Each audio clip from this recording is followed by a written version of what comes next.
All right, welcome everybody to the Thursday Night Forum. Pull up a chair, you're all welcome. And yeah, this is Arsenal Fan Circle, all that good stuff. Yeah, so let's get into it. I'm going to choose to go positive tonight.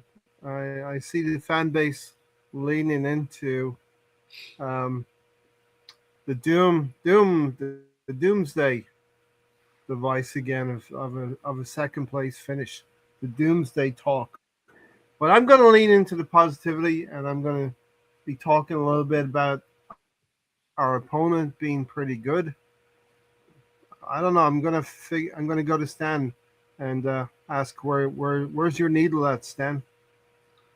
Good evening, Ray. Good evening, Tony, and good evening to those that are coming into the chat box. Well, it all depends what kind of a lens that you want to look at it at. Because on the face of it, right, we managed. We're trying to pick up points where you can to win the league. We managed to get a point on the face of it, but on the other side of the coin, there is a part of it where you look at the performance and you think to yourself, for a team that is supposed to be, battling to win the league, that particular performance in isolation, it didn't look like the kind of a performance. I think it was like when I was watching it, the guy said it was about in the 58th to 60th minute. He goes, Arsenal haven't had a shot on goal yet. So that was all through the first half. That 60 minutes, right? That's all through the first half, and then going into the second half, and then it was Madueke that scored, right? He got that. He got his goal. But after we scored our goal, I kind of felt that they were going to equalise.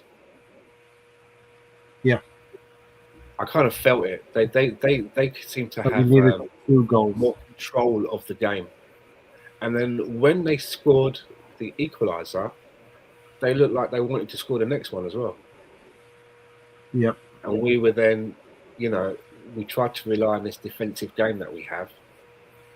But going forward, to me, I just felt that we looked a little bit lacklustre. And if the stats are saying that for 60 minutes, Arsenal haven't really had a shot on goal, you have to think to yourself, well, you need goals to win, right? So now we go to that thing where we were 6 points ahead, now we're 4. And the other way that I work it out now, we've got one game, because the game was 3 points, and a draw. That's our safety net. That's our safety net has kind of like shrunk a little bit. Yeah. But, next game day, we could win that match, and who knows what the people chasing us, what their result might be. It's up to us now to win matches, to get points. But I can understand why people are like, as I say, I understand that my team's not going to win every game, and it might even draw games like we did today. We did get something out of it, but sometimes it's the manner of the loss, right? It's the manner of it. And you could say that, when you look at the performance and some of the individual players, you think, well, we didn't leave it all out there. We didn't play our best to our abilities. So you feel a little bit begrudged, right? Because that this team on maybe another day could have got all 3 points. Yeah. That the quality is there. About that, right? So that you get a little bit annoyed about that. You feel that rather than a point gained, it's more 2 dropped. Yeah. I mean, when you're in the leading position, whenever you have those 3 points in your head, and I agree with you, Stan. I think most people watching this, and Tony might agree, always felt that we needed 2 goals in this game because the team playing at home, they're a pretty decent team, and they have, I think, the second highest goal scorer in the Premier League behind Erling Haaland. Thiago had got 17 goals this season. So yeah, before I go back around again, we'll get to Tony. Tony, what are your thoughts? Are you going? What's your outlook on the season? Does this performance and result confirm some of the things you've been thinking about Arsenal this season, or where are you at? Yeah, I still think it's a lot of the league is so balanced. I still don't know if that's a good thing or bad thing for the league, but I just don't think anybody's that great. Everybody can be beaten on any game. Doesn't matter who it is. It could be one of my who gives a fuck games of the weeks, or who really cares, as Alonso Yeah, says. Alonso yeah, really cares match of the week, but overall bad performance. It's why I don't want to go trophy chasing. I want the Premier League. I want the Champions League. Everything else out the window. But when you're starting to get more condensed, using the same players over and over again, you get more and more tired. This is their third year doing this chase. Man, Manchester City right behind there this year. Last year they were out of it. yeah, Last year we weren't competing with Liverpool at all. yeah. Drove away with it. And here we are, 12 games left, 4 points cushion. That's not much of a cushion. That's one draw, one loss. Then you're up shit creek. Then you're talking about dismantling this thing and starting from scratch because obviously it's not working. You, if we finish second in the Premier League, it's a failure. I don't care anyways about it. We went out there, we strengthened Have the to agree with that. team. You went out there, you get people like Norgard, which you fucking refuse to play for I don't know what reason. For reason he can't get a tune out of Eze, and I don't think it's a player because we've seen what Yeah, he's done elsewhere. yeah. So a lot of it's for strategy. He went back to the 4-2-3-1 again, but instead of having Havertz there, you had Eze, which underwhelming performance. Yeah. And I could say that about pretty much the entire team. Even Gabriel, who's usually on, he was making some errors in that second half. He might quickly make up for him, but it just didn't seem like anybody wanted to be there tonight, and that's kind of what happens Yeah, to you. I will agree with you on that one, Tony. I think Gabriel was little bit was a beast tonight. He did walk the tightrope a little bit tonight. We'll talk about that. Stan, I know Stan mentioned Mosquera had a decent outing as well. Was a good player for us tonight, and Declan Rice. Outside of those three, I don't think there was a lot that performed above what you would call your standard consistent performances. You know, let's get into a few comments and then we'll get really into this. Right, welcome everyone. Brentford 1-1, quite a lackluster performance tonight, with a few clear-cut chances. Could have been 3-0 or 1 points, 4 points there. We still remain 4 points there at the top. Um, and this is where we were around Christmas time, right? There are some misfit. I hope you're good.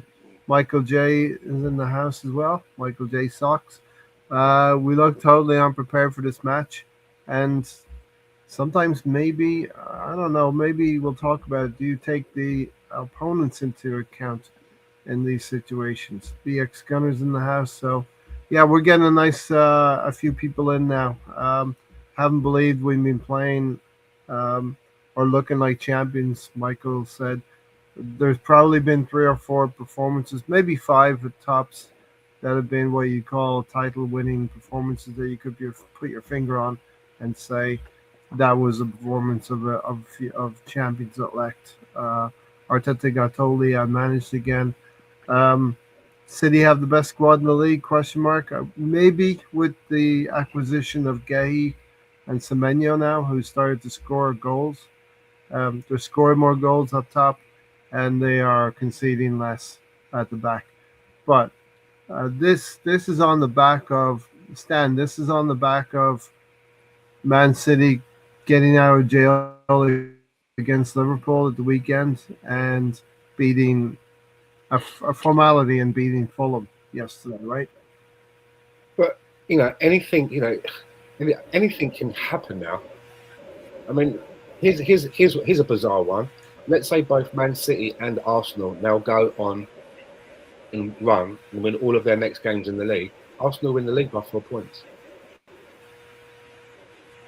That's not going to happen. Yeah. So I'm thinking to myself, which one out of these two teams is more likely to start to drop points, to draw or lose games where they shouldn't? And Man City this season have looked quite prone to that, to other seasons, right? So, As good as they are going forward, and they do have squad-wise, especially a depth on the wings. There are a lot of players that they can use on the wings in an attacking sense, and players that can move onto either side, which gives them more variety, which we don't have. And it is, for me, sometimes that part of our game that, as I said earlier, looks a bit lackluster. yeah. So, it's next match weekend is going to be so important because we have to make sure that we can't drop any more points. Can't play into their hands. Yeah, even if they win, it's up to us now to start taking care of business. So there's a weird thing next week, and some people might be able to know this definitely in the comments. But next Wednesday we're going to play Wolverhampton Wanderers away from home, while City do not play a league game, and we'll in effect have played an extra game by the time the next weekend comes around. And the last time we played Wolves, they gave us a game, didn't they? They gave us a game, yeah. Yeah, and if you remember, that signing, OG, he got 2 goals in that game. Yeah. We listen. Wolverhampton Wanderers, they're going to go down. They're going to be relegated. I think they have something like 9 points. It's a pretty low total.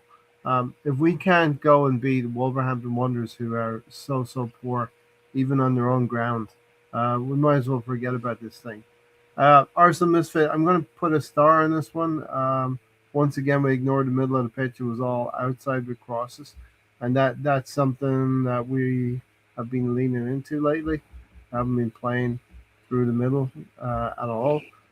Just making a comparison though to Man City as well. It's like you look at someone like a Semenyo, who's a late addition. He's new. He's played in the league. Yes. He's new to that team. He's new to that system. New teammates, and he's really hit the ground running and really clicked. Right at the moment in form, he's probably their best player. Yes, I have to say. probably league's best player right now. There is consistency, and Yes. he's not wedded to one position on the pitch. No. And you see that, and then you look at Arsenal, and you kind of feel like, well, where's our one? Where's our fluency as well? Where's that guy? Where's that guy that we spent money on this team, to improve it. We were supposed to, we spent money in the attacking part of the team. You had someone like Waneri, who was before he went away on loan. You had a maxed out injured, but you've got Odegaard, and then you go out and you get Eze as well. You got Gabriel Jesus coming back from his injury. But you still, where's that guy doing that sort of thing, right? That's what you're looking for, right? And they seem to have that, and that could be an edge. Someone who plays like that. Because you would think that our one would be Eze, right? Yeah, Tony alluded to Eze, and he looked really good for a Bayern Munich Champions League game and the Tottenham home game. Now the North London derby is coming back around again pretty soon, where we have to go there. I mean, it's almost the same profile, right? He's come from another team who is maybe a little bit lower in the leagues, has Premier League experience. Yep. And one's kind of like seems to be replicating what they did, what you saw them doing before, and our one isn't. Yeah, we've only seen flashes of Eze. The North London derby hat trick notwithstanding. No, and that was the peak of his powers, it seems, in an Arsenal shirt so far. Stephen said, I think Gabriel tried to do too much and got himself in trouble several times, Excuse was me. lucky to be on the pitch at the end. Yeah, I definitely did fear about 10 minutes from the end of the game when Gabriel did make that challenge out there on the sideline. As they was dog shot as usual. I, Yeah, Tony. I don't think that was all worthy of a second yellow. Commentators It was agreed. a close, yeah. But, if you didn't wince, you wouldn't be normal with this PGM or well. And I want to say as well, I thought the ref was shocking.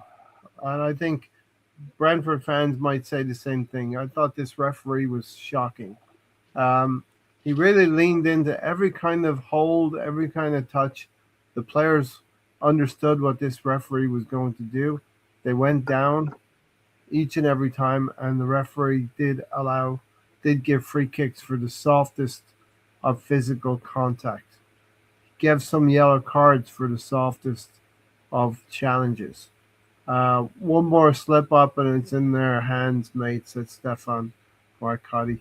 Um, I do think that Man City will not win every game moving forward, but our margin, as we tick these games down, we did have a 6 point margin last week, and that's gone to a 4 point margin now. So we're going to have to keep pace with Manchester City. I did a quick form guide for the last 6 games on both teams, and City have picked up 11 points from 6 games, whereas we've picked up only 9 points from only 9 points from 6 games. So that's really pretty poor in a block of games. The last 6, we've only won two games. We've drawn 3 and lost the 1.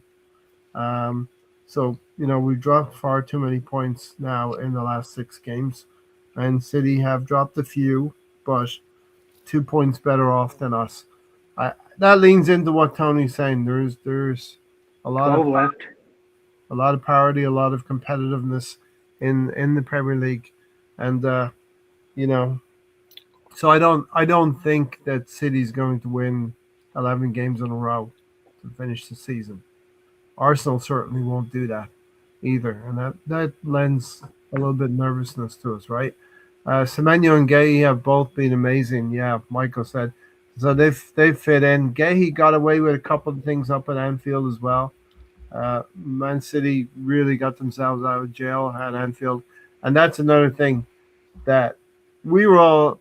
I think we were all expecting City to drop some points at Anfield, and they didn't drop the points there, but they dropped the points at Tottenham. You know, whereas you'd expect them to beat Tottenham and maybe draw against Liverpool. 4 points from 6 for that. Last time we played Wolves, they scored 3 goals and we scored none.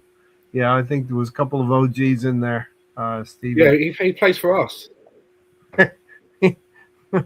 He registered. He registered all the goals though. He's a free agent. Got off the free agent list. He's quite Very cheap low-key. as well. I don't think. Yeah, I don't think you have, he's right under Fabrizio Romano's radar. you don't have to pay him. You just have to give him some. Love and attention. Yeah, there you go. TLC. Our summer signings haven't been great for all the great squad depth we have now, Michael said. I agree with that. We've raised the talent level within the squad without any part of that talent Well, being. I don't know. I would close. say that looking at some of the, I think that's a little harsh. I think Zubimendi has I mean, there have been like played maybe to his value, right? there maybe have been 2 errors, but he's a good player, Yeah. and he chips in with goals, which I like. It's good to have that in your locker because it's the biggest commodity, and he seems to be quite regular at doing that. I also think I don't know if Mikel Merino is counted in as a new signing or not. Maybe he was like before, so I can't put him in there. But we know how you feel about Mikel Merino, Stat. Mosquera. Yes, good signing. Henkapi. I mean, this guy's young, right? Mosquera is a young guy, and he's coming in for someone like William Saliba, who has that's his spot in the team. He's Yes. made a name for himself. He's making a name for himself in the game because of that spot in the team. And when he's come in, and he's got good. Yes. Yeah. Switched on. What I liked Um, about, I was probably going to talk about it in more detail, but he almost put us in jail, but he immediately got us out of jail. yeah, it was a Whereas couple of times some against players may have made Chicago. the initial mistake, and while they're thinking to themselves, "Shit, I've made a mistake," they're not actually doing anything, and the guy's gone. But he was on it, and it did Mm. show. And he did, he was very composed in a way that he got us out of jail. So you see that, and you think to yourself, "That's nice." Good bit of scouting there from someone. Trying to Yes. pick this guy out. It's very easy to think that you just come and play as So, a young player. You just come to a big club and play. But when you think about it, you're coming to the Arsenal. One of the biggest clubs in the world, one of the biggest clubs in England, and he's quite unfazed about it. He's been playing quite regularly this season, and Well, he playing was what he playing in for Valencia, right? And he was playing yeah. regularly. So it's not like he was. He's come from someone's youth. He's used to playing in big stadia, Yeah. traveling to away So games, right? In that league, traveling to away games in that league, having stakes, involved in maybe cup competitions. He did play quite regularly. So but he's obviously been doing it from a young age, right? And when he comes in for us, he looks a good signing. yeah. so, Look at the I have a question before we move yeah. And on. Henkape as well. Henkape. Well, you get in there, Uh, Tony, because how, Stefan. Yeah. how would we view the game if they didn't make that tackle and they scored and we were just 3 points, 12 Oh, games left? I don't. I think we wouldn't be very What do not you that we're think, Tony? happy. What do you I reckon? think it would be quite a depressing podcast right now Yeah, if we we'd be didn't really get pissed off, the wouldn't we?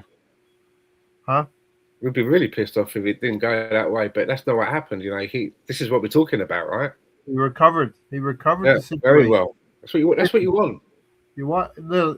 Everybody's going to make mistakes. Is how you recover, and his recovery tackle was excellent. Gabriel Magalhaes did the same thing, and right at the end, Declan Rice was striding back and nicked the ball away to the onrushing Brentford player. He was really gassed then when we got to the sideline and expressed himself as where's the rest of the team? Where is everybody else when I'm fighting here I in the think trenches? You know what I mean? I think that last 30 minutes of the game was probably our worst performance of the season. Pretty much. As Michael says here, only our new defenders have been good. When you put Subamendi in there as well, Michael, as we mentioned, the new signing, He's a defensive midfielder, so he right? I But would mention. well, let's call him a defender. Zubamendi, Mosquera, Hincapi. Well, when you look at the forwards, Madueke and Yilkers have been a little bit lackluster. Eze has sparked a little bit, but not a ton.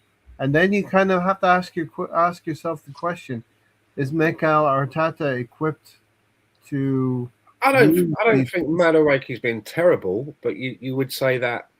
I mean, he's very direct. You can't accuse him of wanting to get the ball, pass it sideways or pass it backwards, or get into the old horseshoe of despair syndrome. He does look like he's a little bit more direct, and he wants to make things happen, and he's got tricky feet. My one criticism is that the part of his game that he needs to improve on is the end product bit, whether it's a final pass or finishing. But he's at an age where, with good coaching, why shouldn't that come? Yeah. And even though And, I'm saying that, he managed to get us a point today. and he had a part to play. Was it very, against Leeds? it's a very valuable point that he got today because Absolutely. otherwise we'd only be 3 points ahead of City. Hand on heart, I was surprised when I saw that header looping into the net, because we just didn't look like We didn't look like we were going to able to produce anything. And No. then we had a Hincapi cross, a Trossard, a throw into Trossard, a little bit of a control. The defender cleared to Hincapi. Hincapi whips a great cross in. And Madueke uh, puts some end product there with a header, you know. Joe Madeira, a good comment here. The fan base is truly cooked. Winning the Premier League isn't easy. Take it game by game. Wolves next week. Every game is must win. So that's level headed, I would say anyway. Um, Yeah, but there's a lot of hysteria. There's a lot of hysteria out there. The old failings of Arsenal are going to come through again. but And but that's but that's why we Excuse me. that's why we went away from Wenger. Why people wanted rid of him. It was to win the league and the Champions League. It wasn't to win the League yeah, Cup we went away. or win the FA Cup again. Yeah, we went away. It was to be competing for those two main titles. Right, but let's break down what Joe said, Tony. Winning the Premier League isn't easy, you know. No, but none of those teams behind us are that great. There's not. Yeah. There's not the City of past. There's not even the Liverpool of last season. It's a pretty weak table, really. I mean, and look, we're looking at a Premier League that if you get into the high 80s, you will win this league. If we get 10 wins or 30 more points, that 86. Well, I'll tell you right now, 86 is probably going to be good enough to win the league. You know, I'd like to get higher than that, but that's 10 wins right now. I think we're on 56, 50. We're on 57 points, so another 10 wins. And what one thing you have to go back to, you mentioned Arteta there. Is he doing enough to get the most out of the talent that was brought in? Yeah, I still think part of him, he didn't want some of these guys. That probably being Eze, Bucharest. Doesn't seem like he fancies Norgard as well, because you got to use them though. that's the point. He hasn't been using them. He knows what style of football works best for Bucharest. That was working with Havertz, but you can't trust Havertz. That's one of the reasons. That's one of the reasons.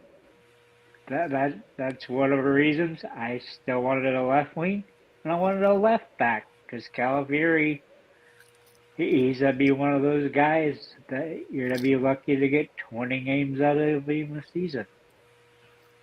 Joe Madeira says that our biggest disappointments this season have been, Saka and Odegaard, and Eze thrown in there as well. And I think Saka's the one that's got the clearest free path by the fans, but I mean, he should be pushing already with 10 plus assists, 10 plus goals, and he's nowhere near it. And a lot of that goes back to the kid that had been playing around 4,000 minutes the last previous 3 seasons, and you're not burning the kid out. You're burning the kid out year after year, and if you don't succeed this year, how many people are to be ready to hit the exit doors come the summer? The most one that seem like are embracing that is, I know Ray will hate to hear me say it, but the way you've heard Saliba talk, he sounds open to leaving if they don't get. Yeah, but he also said that why would he leave? Because he hasn't won anything with Arsenal yet. He just signed a new contract. He wants to. He said that a week ago or 2 weeks ago. He said that he wanted to, be successful at Arsenal. Why would you leave Arsenal? Because if he leaves now, he's not been successful with Arsenal. So he wants to maybe, he's the highest paid player at the club. Real Madrid is probably something that's going to be on his CV or his resume that he wants to have. But he also wants to have a few titles at Arsenal first. Is that his boyhood club? He's that Roy of the Rovers. Is that his boyhood club? And it's not like he's at his boiled club in the first division. His boiled club is at the top of the Premier League. It's in the cup final with Man City. It's still in the FA Cup, and it's just come through the first stage of the Champions League with a clean sweep. And the club has just, they've pledged themselves to him, and he's pledged it back by signing a long contract and big money. He whether he goes to Real Madrid in how many years' time or whatever, he's at his boiled club, and he believes that he's on the edge of being able to achieve things with his boiled club, which he can only dream of. So he ain't going anywhere. He's not a shark. He's just got a good deal. He's the highest paid player at the club, so he's a face. Now. He's the star, which is why this season it is quite. It's a little disappointing in that. He's supposed to be our Salah, for example. Every team has that one player. He's supposed to be that guy, and his numbers are very underwhelming this season. And I don't know whether if it's because he's burnt out. I don't know, but you would think that this is the season where you can almost taste it. So, what's happening? Why is he not? Why is he not excelling? Yeah, what's going on there? Because I know what I'm saying is, it's not that I'm saying there's a lack of effort or anything like that. I'm just purely looking at the numbers and what you would expect. You're like, there should be, what do you know what I'm getting at? There's an expectation, and he's not meeting it at the moment for whatever reason. So Stefan said it was my birthday today, and Arsenal fucked it up by drawing. Happy birthday, Stefan. It was, but it could have been the Manchester United game that we lost. That could have been your birthday weekend, like mine, which we lost. The fall off of Saka is insane. Yeah, Saka's really dropped. Joe said since near New Year, I feel Trossard and Timber have been subpar. We just don't seem to, and maybe this was Brentford at home. Let's just say, let's have a word for Brentford, okay? At the start of the season, Stan and Tony, did you fear for Brentford? Because I did. They sell Mbembo, they sell Wisa, and I thought Queven Kelleher, who's the Irish goalkeeper, was going to have a torrid time in the Premier League because he's going to go to a substandard, a lower league Brentford, and they would struggle all season. Well, they've turned it around a little bit, Stan, haven't they? And not only, have they sold key players, the ones that were kind of like, regular, consistent contributors to their cause. Yeah. They also lost what you could say for them is kind of a bit of like a legacy manager, someone who's been there a long time. Do you know what I mean? Someone that kind of like, he was, a really bigger part of that club than Thomas Frank, and he's gone as well. Yes, nice segue. Yeah, I love what you did there. That was brilliant, Stan. But before we go there though, the guy that's come in, you think to yourself, he's got an uphill battle. He's got to come in on the back of a really popular guy. He's looking at the tools at his disposal, and they're like saying to him, "Don't get too comfortable because we're selling the best ones." Yeah. And somehow he's managing to play some good football, get good results. And Brentford, they're a team that you think that, okay, they could be on the outskirts of European competition. Right now, 7th place. You know? I don't expect them. You have to take your hat off to the manager, which is like Keith Andrew. Keith Andrew. You have to take your hat off to him, and also the players for digging deep. It's 50-50. It's not just, one or the other. They obviously like the sound of what he's bringing. Yeah, I believe in him. And that leads into a little bit to Thomas Frank, going the other way and going to a club like Tottenham, which is a step up. But in this case now, you're walking into a dressing room where you've got players that have won a World Cup in the dressing room. And you're walking in, right, and you haven't won anything as a manager. And, it's a little bit like if you work at a company.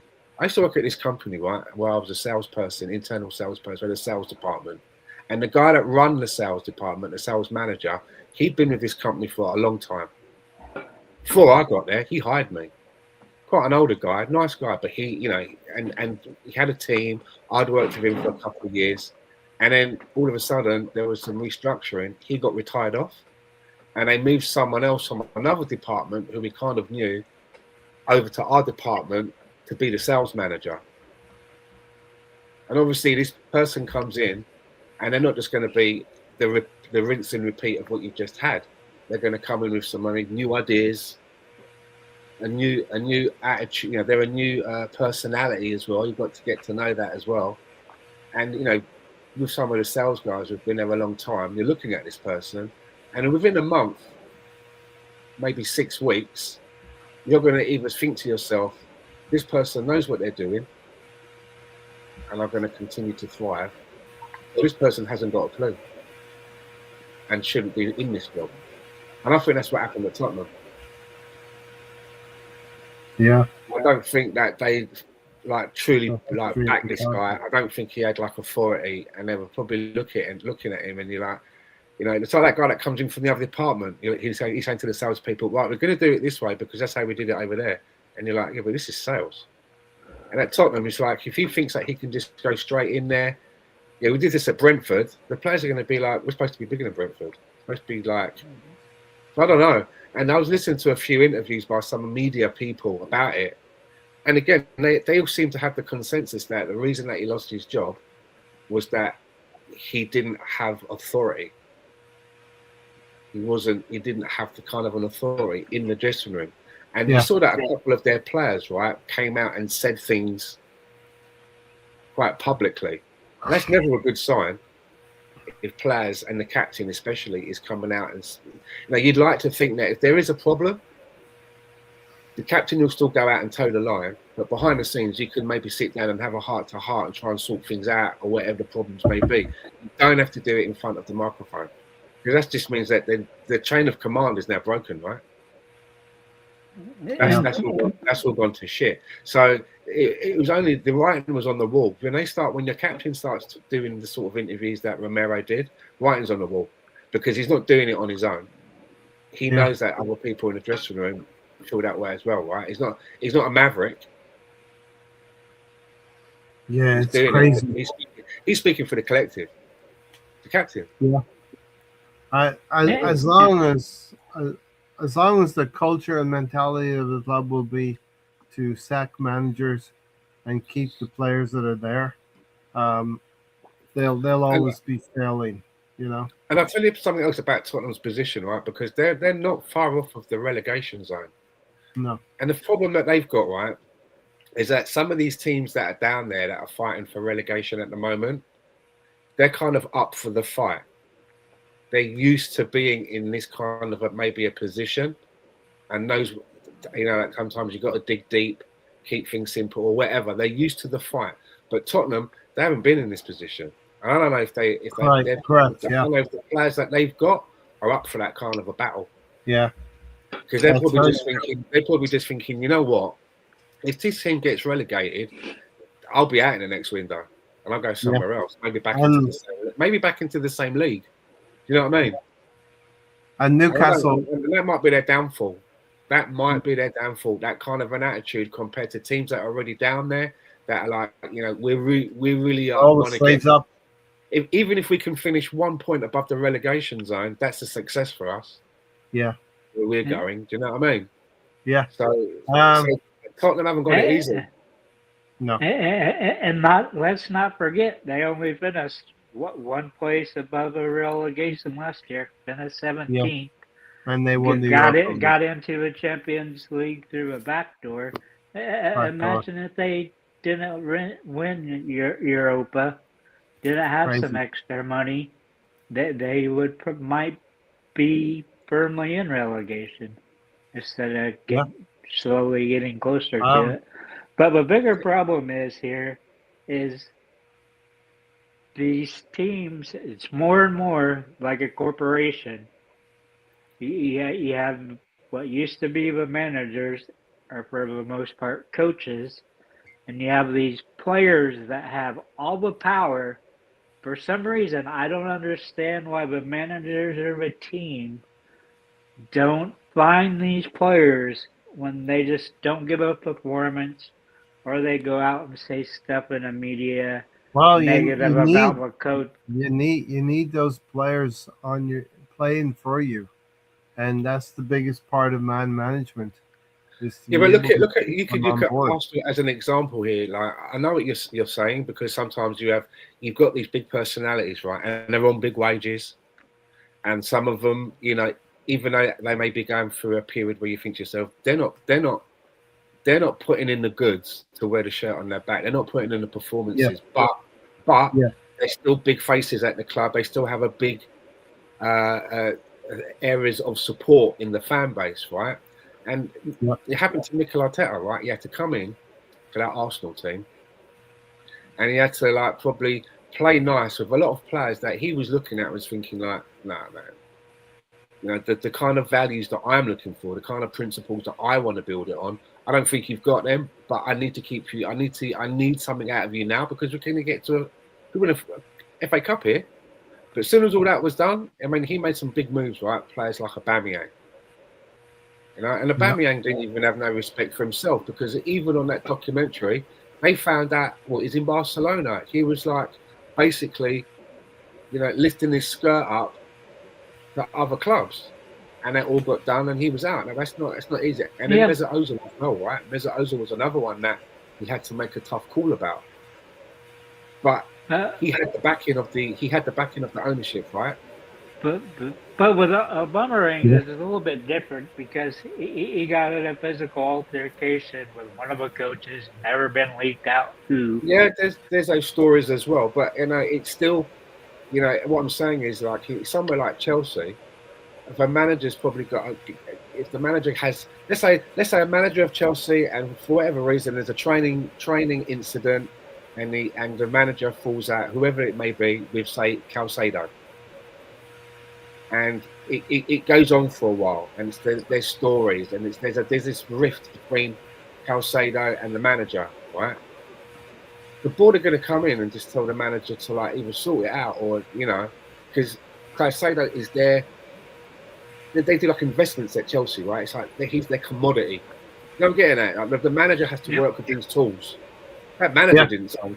yeah. Didn't sign. Do you know what I mean? It's a very different kind of a culture. Whereas at Arsenal, it's kind of worked out more at a managerial level with these problems, and the manager will probably go to the board and say, "Look, I've got a problem here that I need to sort out. This is how I'm going to sort it out. It's for the benefit of the team." And do you know what I'm getting at? It's probably more in that kind of the board are being informed about the problem, and the board are going, "Okay, well, if you think that's prudent, sort of thing." Do you know what I mean? And he gets the autonomy. It's not like that Yeah. at some other clubs, for example. But You come Yeah. into training one day and that player's not there anymore because he's been sent out on loan or sold. Or you come in after a transfer window and there's a new player that you didn't ask for. You sat there because someone wanted to make a deal that's above you. Hmm. what type of balls does it take though to show up in Barcelona on deadline day? Huh? You burn your I bridges. When you burn your I, bridges, it's quite It easy to takes do about as that. much balls as Peter Odemwingie did in his He, car. yeah, he burned his bridges. What a shout out, Joe. Joe seems to be Excuse me. new to the channel here. Joe Madeira, putting some good comments in the section, so we'll definitely get to them, Joe. But if you want to continue to catch us live, consider subscribing to the channel as well. That would be great. Join a great community here amongst everyone else in here. Michael, BX, Stephen, the Arsenal Misfit, and others. So having good chat here.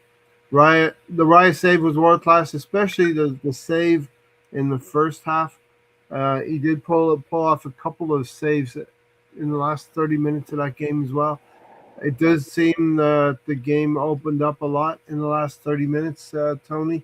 My notes go pretty much. a little bit the wrong way though. I think it was more for Brentford than it was for us. Yeah, helter skelter a little bit. Brentford shaking it up. Tony, I don't you think want to mention one thing. I don't think our subs helped us very much. It did seem like we got change and impact as we've gotten the previous games from Yeah. changing the I want to players out. mention one thing, Tony, and maybe Stan's listening as well. Um, the referees seem to have an issue with players taking time throwing the ball in. Okay? But when it came to the home team on a really wet, pouring night, apparently in the British Isles in Ireland, I know it's been raining a lot. In England, it seems to be raining every day as well. And we had one of those games today. Why do you think why did the ref allow Brentford to dry the football every time they're going to take a throw in? I mean, Well, they generally let them do that, right? isn't Well, there a Fair. time constraint? Isn't there a time constraint for throwing the ball in of 6 or 7 seconds? It basically Brentford basically stopped the game for 20 seconds each and every time they wanted to have a throw in. well, they're going to use a bit of gamesmanship, aren't they, as well? As for the towels, I understand that it's something that has to be agreed upon by either the home team or both teams. Some sort of agreement about if there are towels at the side of the pitch or not. Which is, do you remember that time when Calafiori got done for getting a towel? It wasn't his. Remember that he ran and got a towel, and they Yeah, but if Arsenal try to do it, it's not allowed. But if yeah, but I think it was because there wasn't an agreement for that match, but there was a towel there. I don't know, some ridiculous, pedantic rubbish. yeah, But yeah, they're gonna take their time a little bit, aren't they? You know, Yeah. and try to frustrate us. yeah. But Okay. there's a reason You don't like it, but you know, maybe if we were Brentford against Arsenal, we would understand. You know, I'm getting at it's like they're trying to get something out of this game as well. They're playing against the champions. You know, they're playing against a team that's leading the championship. Champions elect. They're playing against a team that's doing well in Europe. You know, they're going to try, as you know, as I'd expect it. Yeah. Something goalkeepers taking long kickouts, whatever it is. Do you know what I mean? Yeah. When that thing where the ball comes back and they grab it and then they go down onto the floor with the ball in their chest. Yeah, like they say. And then they're taking their time and they get up and they bounce the ball. All that, you know. It's a whole process now, goalkeepers, especially the away goalkeepers. If they go to the Emirates and they want to milk a draw, I get a draw at the end of the milk the clock. They take about 25 seconds when all is said and done. You know what I mean? To take a kick out. All of our attackers brought in are suffering from the problems the rest of the forwards are having. Arteta and his one-dimensional tactics. Yeah, Tony? I think that's very true, but I was asked this of both of you. How many foul throw-ins do you remember Arsenal getting before Arteta? It's something that I never remember seeing. Hector Bellerin, a couple of times Hector Bellerin. Yeah. Would do that. And it does make me laugh because I remember listening to, I don't know who it was, some sort of like, I might have been on TalkSport when I was on the bus or something, but one of the complaints that someone said was that, and they've got all these coaches for this and that, and I'm like, we don't invent these coaches. These people are employable, right? They've trained, that's their skill set. They're available to be employed. We've chosen to utilize that, right? And the thing is, not only have we chosen to utilize it, it's proven that it works for us, right? And we've just hired a new throw-in coach. We just did that about a month ago. Exactly. This is a game that's played by fine margins, and if this team wants to invest and make sure that they've combed every area to try and get it right to win the league, why is that a bad thing? Yeah. What would you prefer? That there's no training. They're allowed to smoke fags, cigarettes, and that. You know what I mean? While they're training, you know what I mean. On a Tuesday, they go and have like 4 pints of ale. They eat pies at half time. I mean, no, you want to know that your team is trying. At least, if you don't win the league, at least you can say, well, you know, they are trying. And if you were watching all these areas, right? I mean, it's a good thing. If you were watching this game tonight, which one of these teams do you think was set team specialist? Because Brentford's the one that kept going for all those headers and trying to score through that means because they kind of who set that blueprint? We've been the architects of that. You know, it's been successful. So if you look, it's not being big-headed. if you're a manager of another team and you're trying to like get the best out of it, and you're looking across and saying, "Hold on a minute, I've still got something here. Let's take a close look at what they're doing." You're going to do that. You're going to look at your And opponent, to be fair, and you're going to say, "Okay, can we, with what I've got, somehow replicate this so that it helps us?" And you see teams now with their corners and that, and the way that the players are sort of like being physical and starting in an offside position and running onside, and you can see the blueprint that, and that's innovation, right? But it's not just going to be what you think that we're going to come up with that, and it's just going to no one else is going to do it, and it's just going to be no, it's going to get copied. Yeah, you know, imitation is flattering. He's got a similar profile of players, physically speaking, in his team, along maybe Newcastle. Tony, what's in the flask? What have you been drinking? Well, coffee. I hope he's pouring out of a flask. Huh? Colombian coffee. Colombian coffee. Joe said, "I don't understand how Nani watches the games back and doesn't realize all he has to do is cross more and be quicker at crossing. That is it." Yeah, and we've become a little bit cross happy in a way. Could Madueke play as a striker? It's possible. He'd have to be a little bit more prolific in front of goal. R.I.P. Thomas Frank. But you see what's happening there. It's like we've been down this road before. It's like all because you've got a tricky winger, it doesn't mean that they can all of a sudden play through the. It's like saying, remember the Gabriel argument? Martinelli. There was a period of time when it was like, do you remember? It was like we did, before the Gyökeres days, and we felt that we could be doing more in the striker area. There was a lot of discussion about, Martinelli should be the one to play through the middle. And I kind of get that because wingers score goals as well, right? But it doesn't always work. Sometimes you need someone like Martinelli. He loves getting that ball and running with it, with his head down. He likes to have a lot of land in front of him. He's not going to be hanging around the box and, trying to shake defenders at a tight proximity. That's not his sort of thing. Yeah. He's a racehorse. He is. He's not one of them big horses that pull the fucking carts with the barrels. He needs some green grass in front of him. Yeah. That's for sure. And I think Madueke's probably the same as well. Doesn't mean it's in an emergency, but why try to fucking rewrite it like that? Get the right person for the right job, innit? And Michael said he missed a great chance at the end of the game as well. Joe, the league has only ever really been heavily dominated since Pep came in and started winning 9% of games. That isn't normal, never was normal prior to Pep. Hence why City and even Pool broke a lot of records. Need to stop comparing to that era where no one could compete with City. That era is over. Yeah, I mean, Man United won many leagues in the 70s and 80s, points-wise, 70 points plus and 80 points plus. I think we won up at Anfield on 73 points. And we got eliminated at 75. Our first time in 24 years.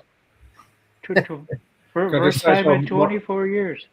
Michael mentioned that, the opportunity that Martinelli had.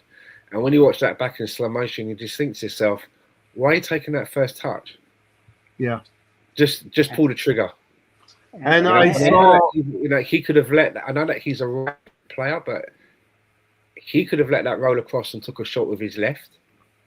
And you think, okay, it might be his weaker foot, but surely at that level, you're working on your weaknesses, right? You're not just going, I'm a right-footed player, therefore I will never try to practice shooting. You try to, surely at that level, you're trying to do everything that you can, and you should be at least comfortable to take a shot, right? But he took that first touch, and that was just Also, the other thing somebody mentioned, Havertz's goal against Chelsea that took us to the Carabao final in the last minute. Yeah. Go around the goalkeeper. Feint to take the shot. Goalkeeper has to commit to your shot. Bring it in. Yeah, and he might even get a penalty. If it doesn't work out, he might get a penalty. Yeah. But you know what this breaks down to? The goalkeeper goes to sweep, you got to take it round, and he catches your leg, maybe. And the other thing is that hits his arm, and there's a gap underneath his arm. If you keep it on the floor as well, you score. But you know what?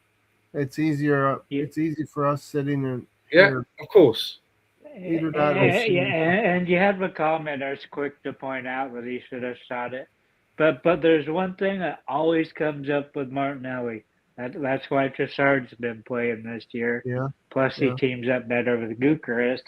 It's but the guy just does not have a football IQ. So why he does good in Europe? It's wide open play.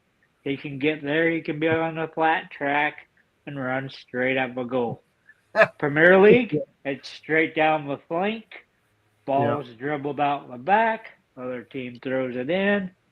Rinse and repeat. That's what you get most of the time with Martinelli. Wow. He goes back. He plays good defense, but when you have the best defense, you gotta attack with your attack as well. You can't be having them like Lacazette being the false eight. You have a Jesus dropping back there. You have Odegaard, which had 15 goals, and he hasn't been the same since he's been a right eight. He's an attacking Yeah. midfielder. Play him there. You're back Yeah. to a formation of 4-2-3-1. Steven said. It didn't work with Eze, so go with it with Odegaard since Havertz is out right now. Harry. Yeah. As Steven said here, Arteta took 3 15-goal scorers. Probably Saka, Martinelli, and Odegaard, principally, and turned them into 3 players that we will be lucky if they get 25. When you look at it like that, seriously, right? You I've 45 never, goals. I've never thought about it in that way. And when I look at Yeah. it that way, that's quite profound because it is right. There were some players that seemed to be able to be flair, creative, scoring players that over a period of time has that been coached out of them? Is there a Well, there was. system? Because I know, listen, I'm no football coach, right? We're just covering a podcast and we speculate, but I kind of feel that, and I've said it before, that someone like Eze, for example, I don't watch Crystal Palace matches every week, but I try to keep up to date and watch Match of the Day while I'm here in Vancouver, so I can see the long highlights or whatever. I've seen all the highlights and stuff of Eze when he was at Palace, and you look at him and think, well, that's a player that you could use. That's a player that if he came to Arsenal, we could have some of that. We could do with a little bit of that. And he's an Arsenal supporter. And Steven. But then he's come to Arsenal, and I just think to myself, is it a case of like the way that he played at Palace, at Arsenal? It's not that team. Arteta has a very strict way of playing. And to play number 8 or number 10 at Arsenal means that you've got to do certain things. And these are things that, and a way of playing that Eze didn't have all that before. No. He didn't have a lot of these restrictions, maybe, let's call them that. I don't know. Yeah. And then that's why you look at someone like Semenyo and you think to yourself, okay, let's say we didn't buy Eze, right? And we bought Semenyo. And then Man City bought Eze. What if there's a multiverse or a parallel universe where that happened, but you're getting the same result? Eze is tearing it up at Man City. Mm-hmm. Meanwhile, Semenyo's at Arsenal, and you're getting what Eze's giving you. That could be very true. Is it the player, or is it because it's like I know that you did that over there, but we're not buying you to do that. You got to do this. Yeah, like when a manager gets sacked, to get into this team and play in that position, you need to do X. Yeah, like absolutely. Like when a manager gets sacked, and they ask the question: is it the players or is it the system? How are they being successful?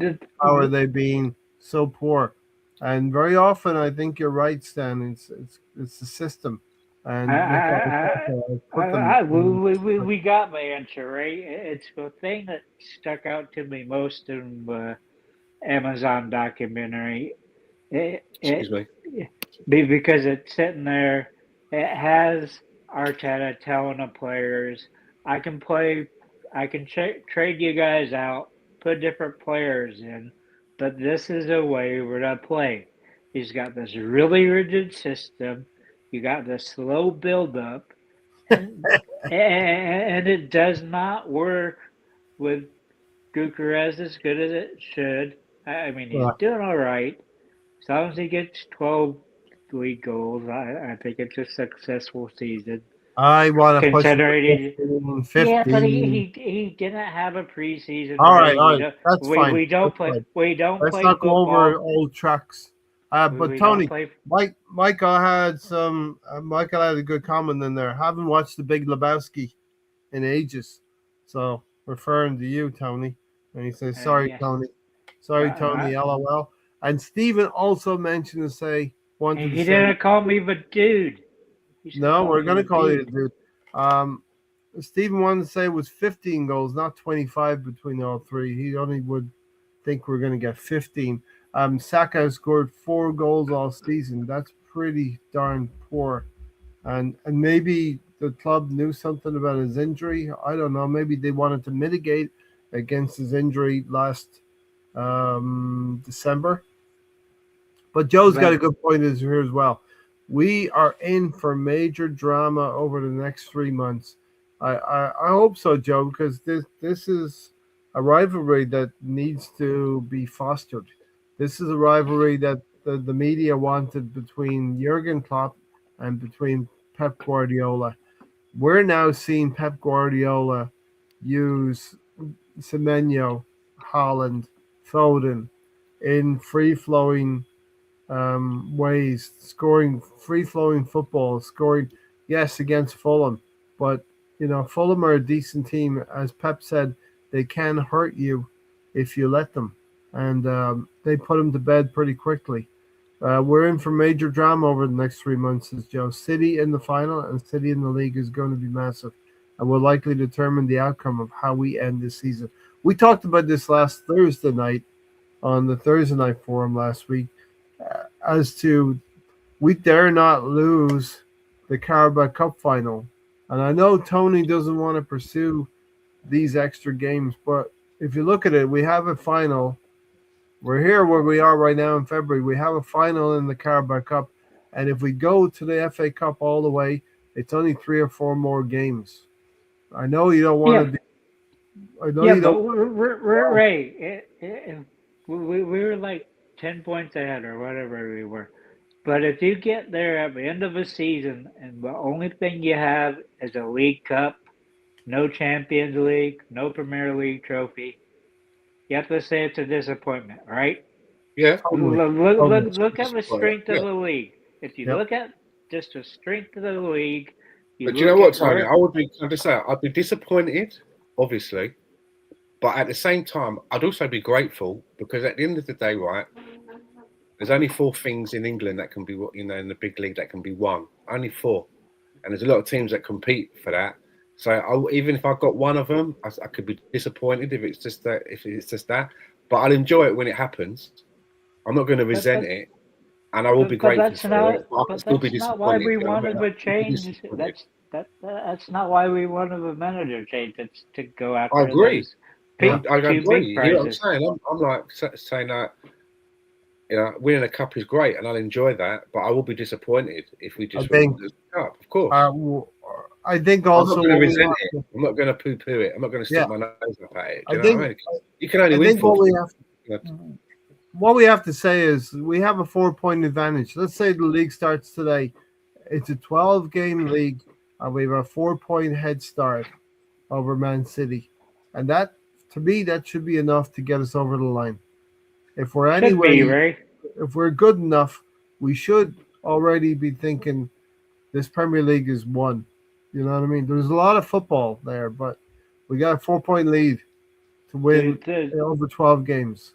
This is the where you see three. what this team is. This is where you see what this team is made of because you know when you Yep. lose points like that and you're looking at the other team who are scoring goals, and that seems to be the one area that you're not. Surely you must, it does apply pressure, Yeah. and I think that how this league will be won in one of 2 ways. It will either be won by the goals that Man City score, or it's going to be won by the lack of that we let in. And I'm just wondering whether that's enough. Yeah. Can Because I it does seem that we're a team that our platform of play is built from a defensive play of football. That's Yeah. that seems to be the philosophy. Whereas at Manchester City, the philosophy there is a more front-footed approach on an attacking front, and the team seems to be built from the top down, where our team, when it comes to the money that's spent and the players and the order of it coming into the club, it's been from the back up.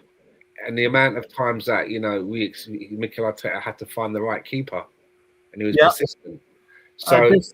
So that's what I'm saying. This league will be won either by the goals that Man City score and that front-footedness, or it will be that defensive part of our game, because we're not matching them goal for goal. We're not matching them goal for goal, and they're not matching us clean sheet for clean sheet. Exactly. Yeah, that makes sense. So it's going to be interesting. It's going to be interesting. Stan and Tony, at this point, I'm gonna read what the tweet that I had sent you, Stan. Declan Rice. This is Declan Rice. We have to block out the outside noise. We have done that really well. People are going to talk up the title race in Arsenal, but we have a really calm group. I'm not naive to think Brentford are a pushover. They are one of the best teams in the league, and their recent form shows that. It's a point gained in our journey, but we wanted to win the game. End of quote. So that's Declan Rice. Words. Maybe you have a future Arsenal captain. I don't know, because when you say that, we spoke about this before, and now I really noticed it. It's like when everybody's fit, Martin Odegaard is the captain. He wears the captain's armband. If he goes off the pitch, the armband will go to Saka. Yeah, I don't like it, right? because that's the order, right? But then after that, if, for example, Odegaard's not available and Saka's not available, Rice is available, the armband now goes to Gabriel. Yep. So but then you will notice when it comes to doing the post game interviews and the media, they roll out Declan Rice. Yeah. Does a lot of the speaking, right? Yes. But he doesn't necessarily get given the armband. He's, if you look at the pecking order, he's number 4.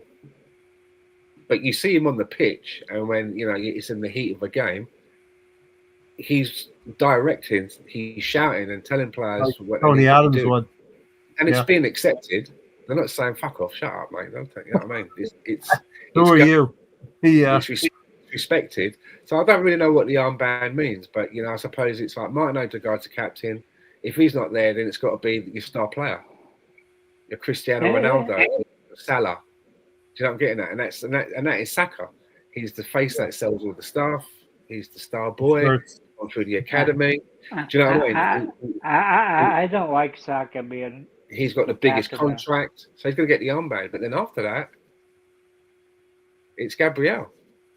But do you remember me talking about last year and the season before? I was talking about how Gabriel's the de facto captain, how you see him talking and leading him up on the corner kicks and all that, and he'd go set up, then he'd go talk to Odegaard and Rice. But Rice and Gabriel on the pitch, it's clear they're the 2 leaders of the team. I don't think Odegaard should have it. I don't think Saka should have it. I think it's pretty clear who it is. And the bad thing is that Arteta's carried on what Emery had, is basically you got 5 captains, you give it to whoever, and the captain isn't really supposed to matter. But I like seeing those players. You need the leaders out there, lead by example. That's the type of leadership I've always liked. And I don't see what Saka offers, because he's not very vocal. Now he's struggling this year. Odegaard's been struggling in his position. So I would be looking at Rice and Gabriel. Is it just a symbolic thing? Look at it this way, right? Do you think Declan Rice would be any different when he played the game if he's wearing the armband or not? Yeah, but it might help the team. Do you know what I mean? Is it going to do any? Is it going to alter? It's not going to hurt his game. No. It I might think it's more of a inspire a symbolic team more, thing. though. Do you know what I mean? He's not I going to think be it less might. vocal or more vocal. He's still be. Do you know what I'm getting at? Yeah, I don't Yeah, think we're getting. I don't think we. I don't think he would. I know what you're saying, Tony. He might inspire the team more, but I think he's already doing that. But yeah, who knows? These are the intangibles, right? Um, this is but interesting. We're facing into what is it? 3 months of football now, where all of these four competitions are going to bubble and simmer into some tasty encounters, right? And Michael said, I'm just looking, and we could potentially play City in Champions League in the quarterfinals. So, we got a league game coming up with them in April. At the end of March, we have a cup final coming up with them. So within 2 or 3 weeks, we're going to face off against City twice, which would pretty much determine, if we're going to win a trophy or two at the end of the day, you know. Um, Eze looks like Alba during his last days mentally. He looks lost or checked out on the pitch. Yeah, but I, come on, you have to look at it this way again, right? You have to remember that, when we bought Eze, we didn't get him from. This is a guy that wanted to play for Arsenal. This is his team. This is his boyhood team. So I don't believe that he's just like not putting in the effort. I believe that, as I said, it's got to be a tactical thing. He's been asked to play in a certain way. To play at Arsenal, Mikel Arteta, you've got to play his way. And I'm telling you now, right? If Eze went to Man City and Semenyo had come to Arsenal, I'm not so sure you'd see the same thing. You know what I'm getting at? What I'm saying is, I'm not. You'd probably see that Eze would probably be able to flourish more in that setup, and Semenyo would be Starfield here.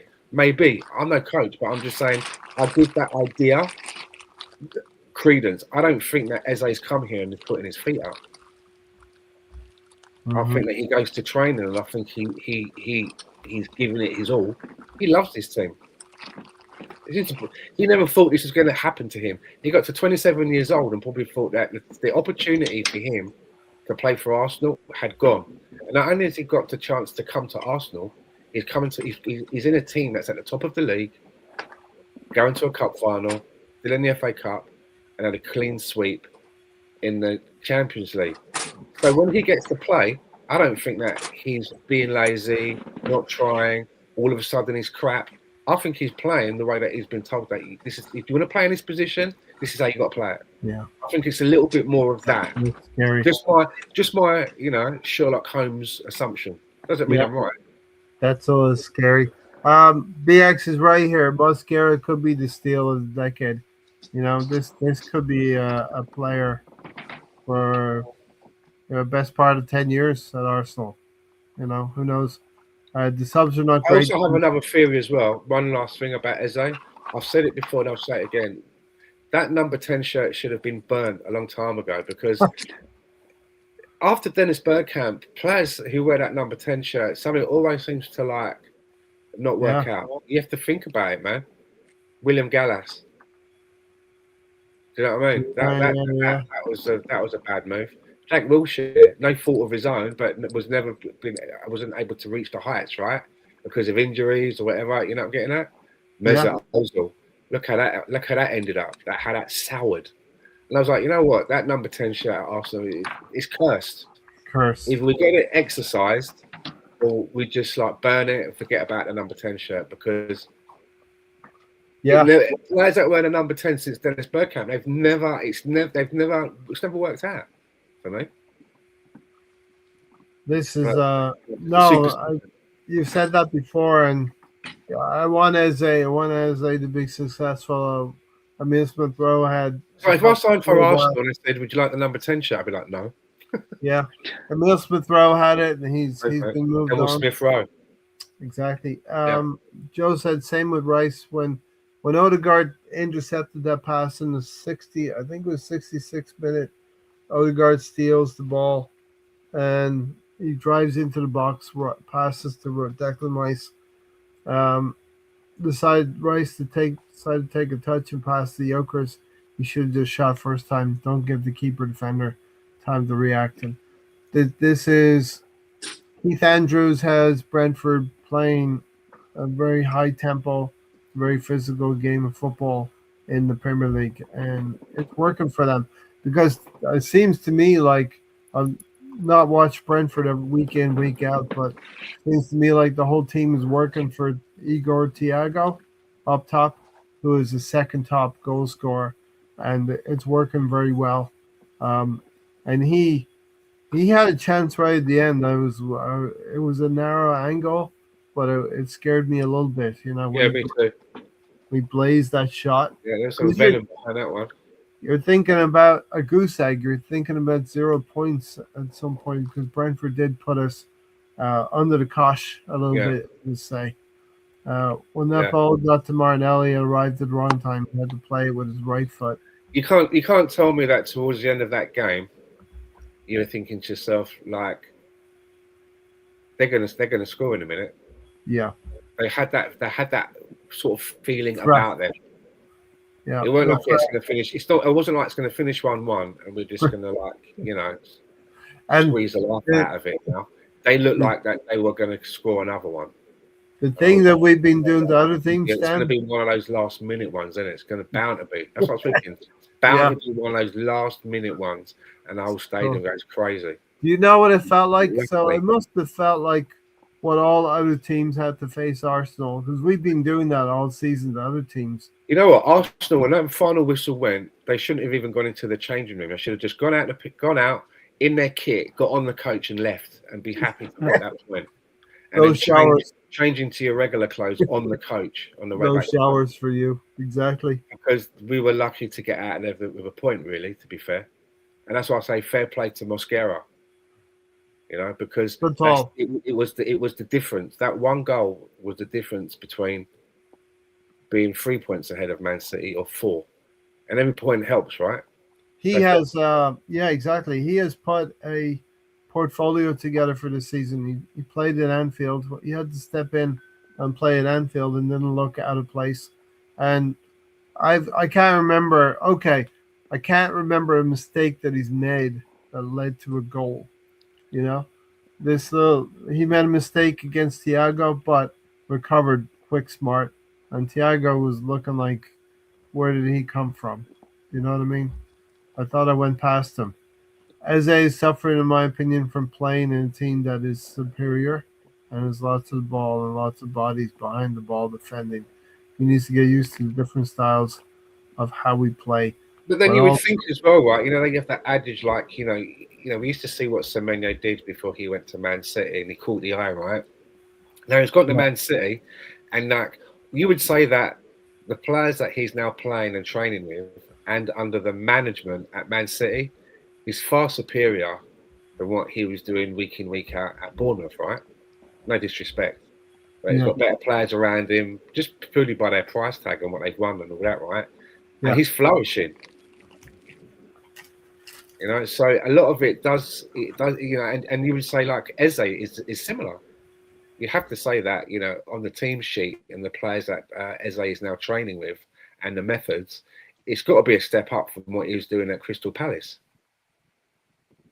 And he wasn't dragged Eh, here. He wasn't a player that was dragged here against his will. He made the last minute phone call. This guy wants to be here.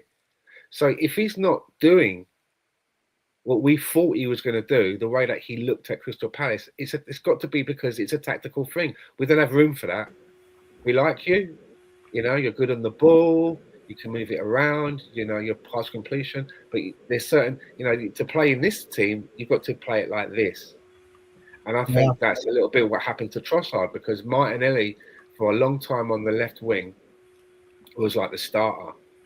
And even though Martinelli was going for a patch where, on the creative side or the side where he should be contributing in goals or assists was lacking, you had to say, we had podcasts, we would talk about it, like some of his defensive work, he helped out. We'd be under the cosh and something would be going down, and the guy that would be able to wriggle out of the ball or make a boot, it'd be Martinelli. And I used to say, Arteta loves that. He loves that shit, man. I know that us as the fans are going, get him out of the team. He should be scoring more. He should be, but that part of his game, because this is what the philosophy of Arteta is. It's a defensive game for him, from what I can see. And for Martinelli to do that, that's why he was getting in ahead of Trossard. And what happened? Trossard was watching that from the sidelines. And then he started to understand that if he wants to be more than an impact sub and he wants to start games, he's going to have to start doing a bit more of that. Mm-hmm. And what's he doing now? He's doing a bit more of that. I still maintain So, that you know. Nick Arteta remembers. He remembers his last game with Man City when they beat Arsenal 3-0 at the Emirates 7 or 8 years ago now. And he said, never again. Arsenal will never be that defensively poor again under my watch. You know? But also for Eze, he's had one of his, Mikel Arteta has taken away like one of his superpowers, because when he came to Arsenal, you could say there were maybe 3 positions that he could be effective in, and 8 or 10, in that sort of area, or maybe on the left wing. Remember, there was a lot of talk about that. Oh, he could be competition to Martinelli and Trossard. Eze, we should be starting him on the left. He had that game at Villa when he was on the left, and he got done by Matty Cash on a couple of occasions. And Mikel Arteta that's gone now.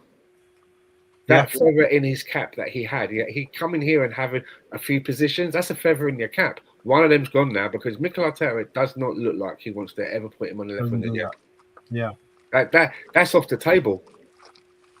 So if you're Eze, now you're thinking like, fuck, you know what I mean? Well, that's it's the system. It definitely is the system. As Retroholic says, Arteta slowly bottling the league. My dad argues with me most days and tells me it's the players' responsibility.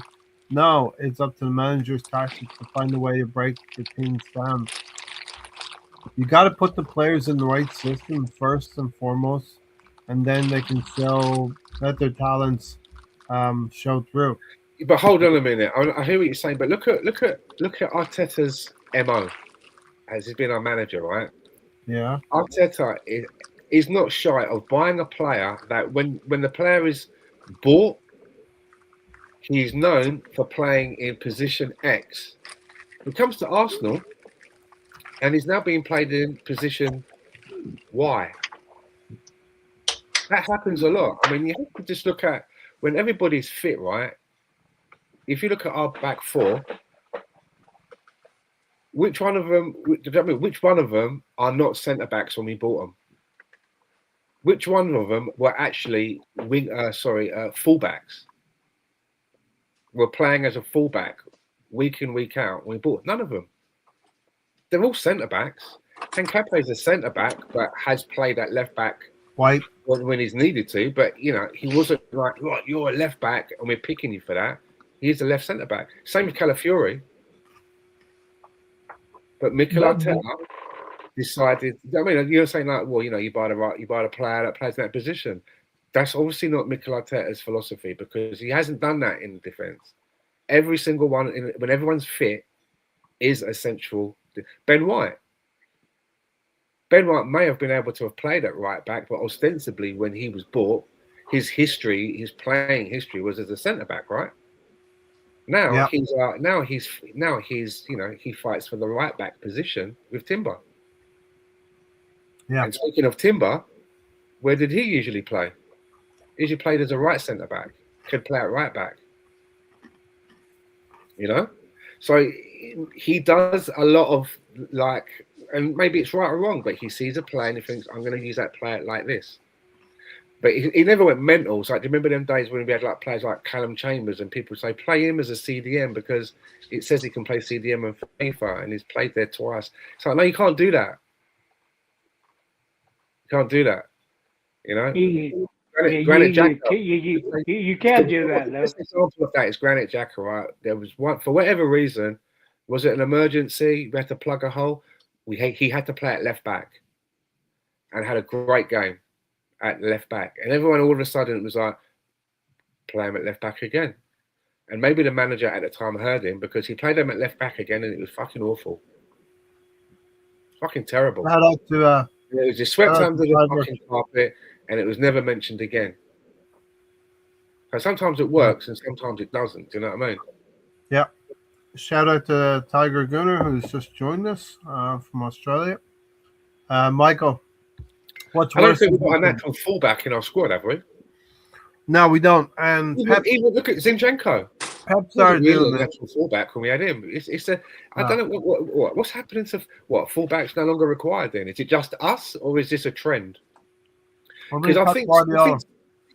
City used to put out back fours, and all of them were centre backs as well. I remember seeing them do that.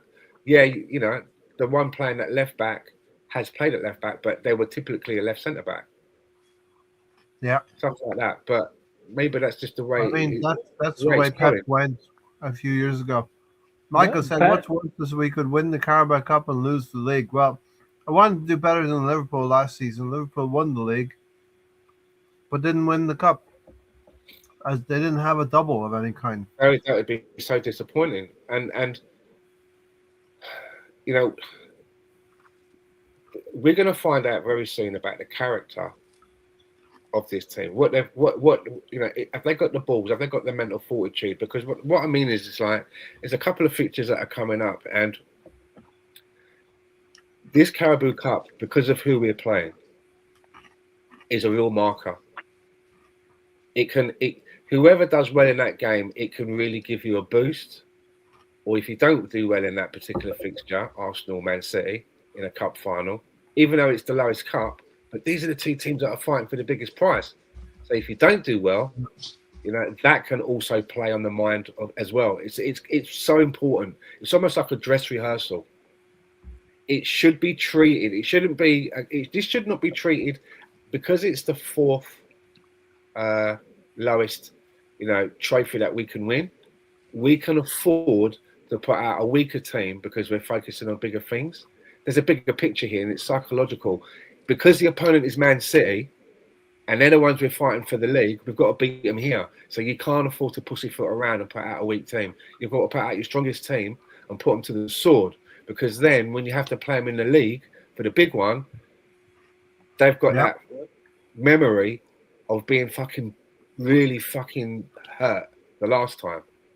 And that plays on your mind. Do you know what I'm getting at? Yeah, so I think we could go to the. It's only because of who we're playing in this league club, in this league cup, why it's so important, because it does roll out and lead on to the league. We're only 4 points ahead of this team. If we can use this to smash their confidence in any way, it's going to help. And we're also, at the same time, they're going to find out about what this team is made of. Because if they can't get that done, then there's going to be questions, right? And I think it'll be Arsenal fans like to ask questions, and I get it.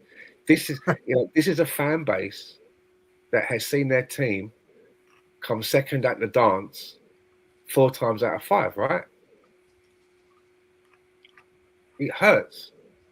You're thinking to yourself, like, how long until we, like, you know, I get it. And every time you play that game and you draw and you don't win, you think to yourself, oh no, not again. I get it. Yeah. I was gutted. Look, we got a point out of that game, but I was gutted when the final whistle went, and I was that we didn't win, but also as well because I thought like we got out of jail. It was close, man. I thought they were going to. I thought we weren't going to get that 1 point even. So, you know, is that a blip? Is that a one-off? Because as you say, you know, as we said earlier, like, you know, that performance in isolation, just in that one game, it didn't look like it was played by a team that had won 8 games in the qualifying of Europe. This looked like it got its way to a final and was, you know, leading the league. It didn't look like a team that had done all that stuff. This looked like to me a poor performance against one of the better teams at their own place. So put that into some context. I don't think we played very well. We didn't attack well enough. I get it. You can say away from home, you get a point. That's decent, but you have to look at some of the stats where it's like no shots for 60 minutes. That's like the whole of the first 45 minutes. The whole first half, there was no attacking prowess, and well into the second half, it was much of a muchness. Nothing had changed. That's worrying. You know, we went in at half time. Why couldn't something have been done? Why couldn't something? Do you know what I mean? What was going on then? We went into the next half and it was the same. Well, the 60 substitution minutes. was Eze off at That's halftime. not good, man. That's not good. Take Eze off at halftime and put on Odegaard. And I think Odegaard was just marginally better than Eze in the first half. You know, But that's the problem. It's I don't think you're playing the right football. You're not playing the tempo and doing what those guys need. But going back to Ray, I know you like bringing up Liverpool versus City and stuff. But remember, Liverpool would have ended up with another Premier League trophy. But what did they do, right? They chased the League Cup because they thought the league was out of touch. And all of a sudden, City's form went out the window. But guess what? Liverpool was gassed because they chased the trophy. Yeah. That doesn't have near of a shine. Do you think Klopp would rather have a... It's difficult. Would he rather have a Premier League trophy? Well, it's difficult. It's difficult at the start of the season. You can't say to yourself, you try to win all 4 competitions. You can't say to yourself, well, maybe Arteta did it a few years ago in the cup competitions because the top 4. Listen, we're here where we are right now because of getting entry into the Champions League for a couple of seasons. We talked about the money, the prize money that goes into the coffers, and then you're able to buy. In this summer, we're able to buy Zubimendi, Kepa, Mosquera, Hincapi, Norgard, Madueke, Gyökeres. These are the type of things, and Eze as well. That's a lot of spending and a lot of players in the season, but you can't pick and choose where you're going to win your trophies. The trophies are not coming to you and say, which one do you want? You have to go and win it. You have to go. But Liverpool chose to go after the League Cup, or they did. They didn't. They just found themselves in a final last season against Newcastle. Not last season, like it was three seasons ago when they were each battling getting 100 points in the league. Mm-hmm.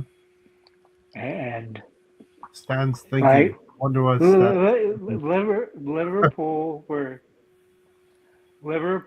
10 points behind City. And City started just telling out of the Premier League because you're sitting there, it's like you're mid-engine, the engine shuts off, you're just tail diving. Yeah, you're in the straight dive like you're a Japanese kamikaze pilot, and if Liverpool put a little bit more effort into the league, they could easily win the league. But instead, they chose the League Cup, which ended up being the wrong decision. I mean, it's tricky. You can't set out at the start of the season and say you're going to be in the Carabao Cup final. You don't know. You just try to win each game as it comes. And then the other thing about it is losing my train of thought a little bit here, but here's the Premier League. Premier League is your bread and butter as well. That's what proves how good you are in the season. And the thing about it is you're going to play the teams in the lower half of the table that you should win most of the games home and away. So there's a certain amount of points you should bank anyway. And here we are. I think we're in this part of the season now where we're gonna start meeting the bigger and better teams. We're gonna meet City in the League Cup final. We're gonna meet City in the Premier League. Stan's in long thought process here. I'm wondering what he's formulating here. We're gonna go in the FA Cup. and we're going to maybe meet a bigger team. We're probably going to face off against City 3 times before the end of the season. We might meet them in the FA Cup. We may meet them in the Champions League. Who knows? But for me, it's about the journey as well. That's why I title it "The Journey." Now will be nip and tuck. It's been nip and tuck since Christmas, since December. We were 2 points ahead of them in December, and we stretched to 6. It could have been 9 points, but we're back to 4 points. It was 9 for a moment, wasn't it? Yep. Yeah, well, There was that moment in time as well where, like, time stood still, and there was a possibility that at one point we could have been 11 points ahead. Yeah. These are, we're getting into double numbers there, right? Now, it's 4. And, the way that we do it on this channel, 4 points to me is one win and a draw. That's what you get for those. That's our cushion. That's tight, Yeah. Good thing about it is, though, as I say, the next match weekend, who knows what happens? We get a result and they don't. What if we both draw? What if Aston City draw? We're still ahead. We're still ahead. Yeah. Well, for some reason, then we look to the next one. This was always going to be a difficult game. Beat Wolves, Sakalaka Boom Boom. We go 7-up. The pressure is on City. I think I saw a post. Somebody put a post up until the cup final, up until the Carabao Cup final. There's 4 or 5 games. We get to play before City on each of those occasions as well. That's what I've seen. But also another blip in the road. When I spoke about us having to play City, I said we're going to find out about this team having to play City in the dress rehearsal at the Carabao Cup. We're going to be playing Tottenham soon. We gave them a hiding the last time out. Yeah. Tottenham haven't won 2 games in their last 17. It might even be. They'll have a caretaker manager now. Stan. Now, exactly. What if now is the time when they decide now they want to start playing football? So you've always got to watch that. Although I don't think that a lot of their players are as good as ours. They've got a lot of injuries, but you never know. It's a little bit like you look at Man United, right, and you work out really that Ruben Amorim was probably a bit of a fraud because Michael Carrick's gone in there and he's just allowing them to play football. 4 wins and a draw, and it's the same tools, and it's worlds apart. Whereas Ruben Amorim wanted you to believe, he wanted us to believe that he had like this, and he was still brewing it all up. And you had to wait for it. Trust me, I've got this secret potion. It's not quite ready yet, but it is the secret potion. And it kept going on like that for fucking ages. We're like, you got that potion yet? It's like, not yet. It's not quite ready yet. It's like brandy, right? You can't uncask it before it's ready. No, not yet. Stephen Carrick came in and said none of that, and now they're playing football. And they probably got to a stage at Man United, the players, and they're probably looking at each other thinking, this guy don't know what he's talking about. He doesn't know what he's talking about. Michael Carrick comes in, and they're like, okay, yeah, we can buy into this. So you never know, right? You never know, right? What's going to be happening at Tottenham, who it might be, what they might be feeling, because when players decide they don't want to play for the manager and that anymore, doesn't mean that they're shit players, and then they get their pride back when something happens, and they want to show the crowd, their fans. They realise, oh yeah, I've still got a 4-year contract, so I've got to make this work. I've got to get the crowd back. I'm like, I'm getting that. It's all that bullshit because they obviously turned it off. They could play better than that, but they turned it off. So we've got to be careful. We can't just take it for granted. The bounce is real. Yeah, we can't just take it for granted. I don't think it's really the bounce. It's that they just stopped playing for these guys. I mean, look at Jose Mourinho. Look how many league titles he's won, Champions League across multiple leagues, and he's had 2 Premier League teams that have completely dropped tools for him. Yeah. Being United and Chelsea. Yeah. It's important that the manager. I think Arteta does this. He protects the players. He takes, as he said in the documentary, he takes the shit for the players, and the players probably appreciate that.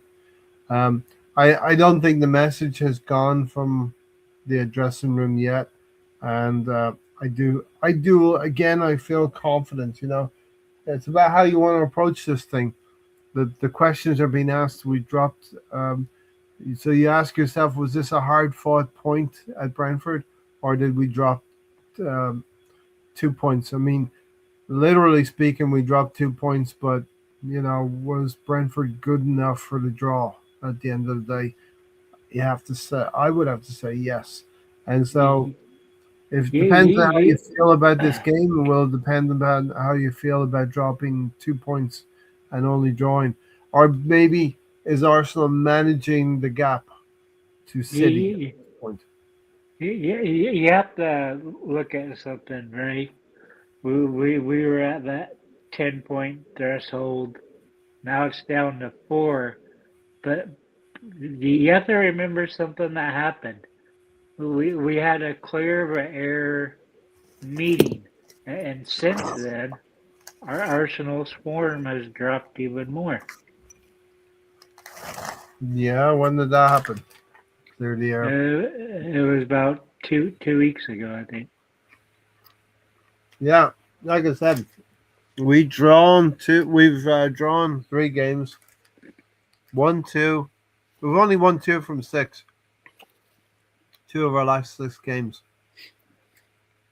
Yeah, we've drawn 3 and lost 1. Pressure could be on Arteta if he collapses this season. Can I just say as well before we move too far away from the Tottenham thing, something else that did make me laugh was when I was listening, because on my way to work in the morning here in Vancouver, it's the Drive Show with Andy Goldstein and Darren Bent. For me that's my morning show, even though in England that's sort of like at 5 o'clock, something like that, right? But they were talking about, the news had broken about Thomas Frank being sacked and that the previous night.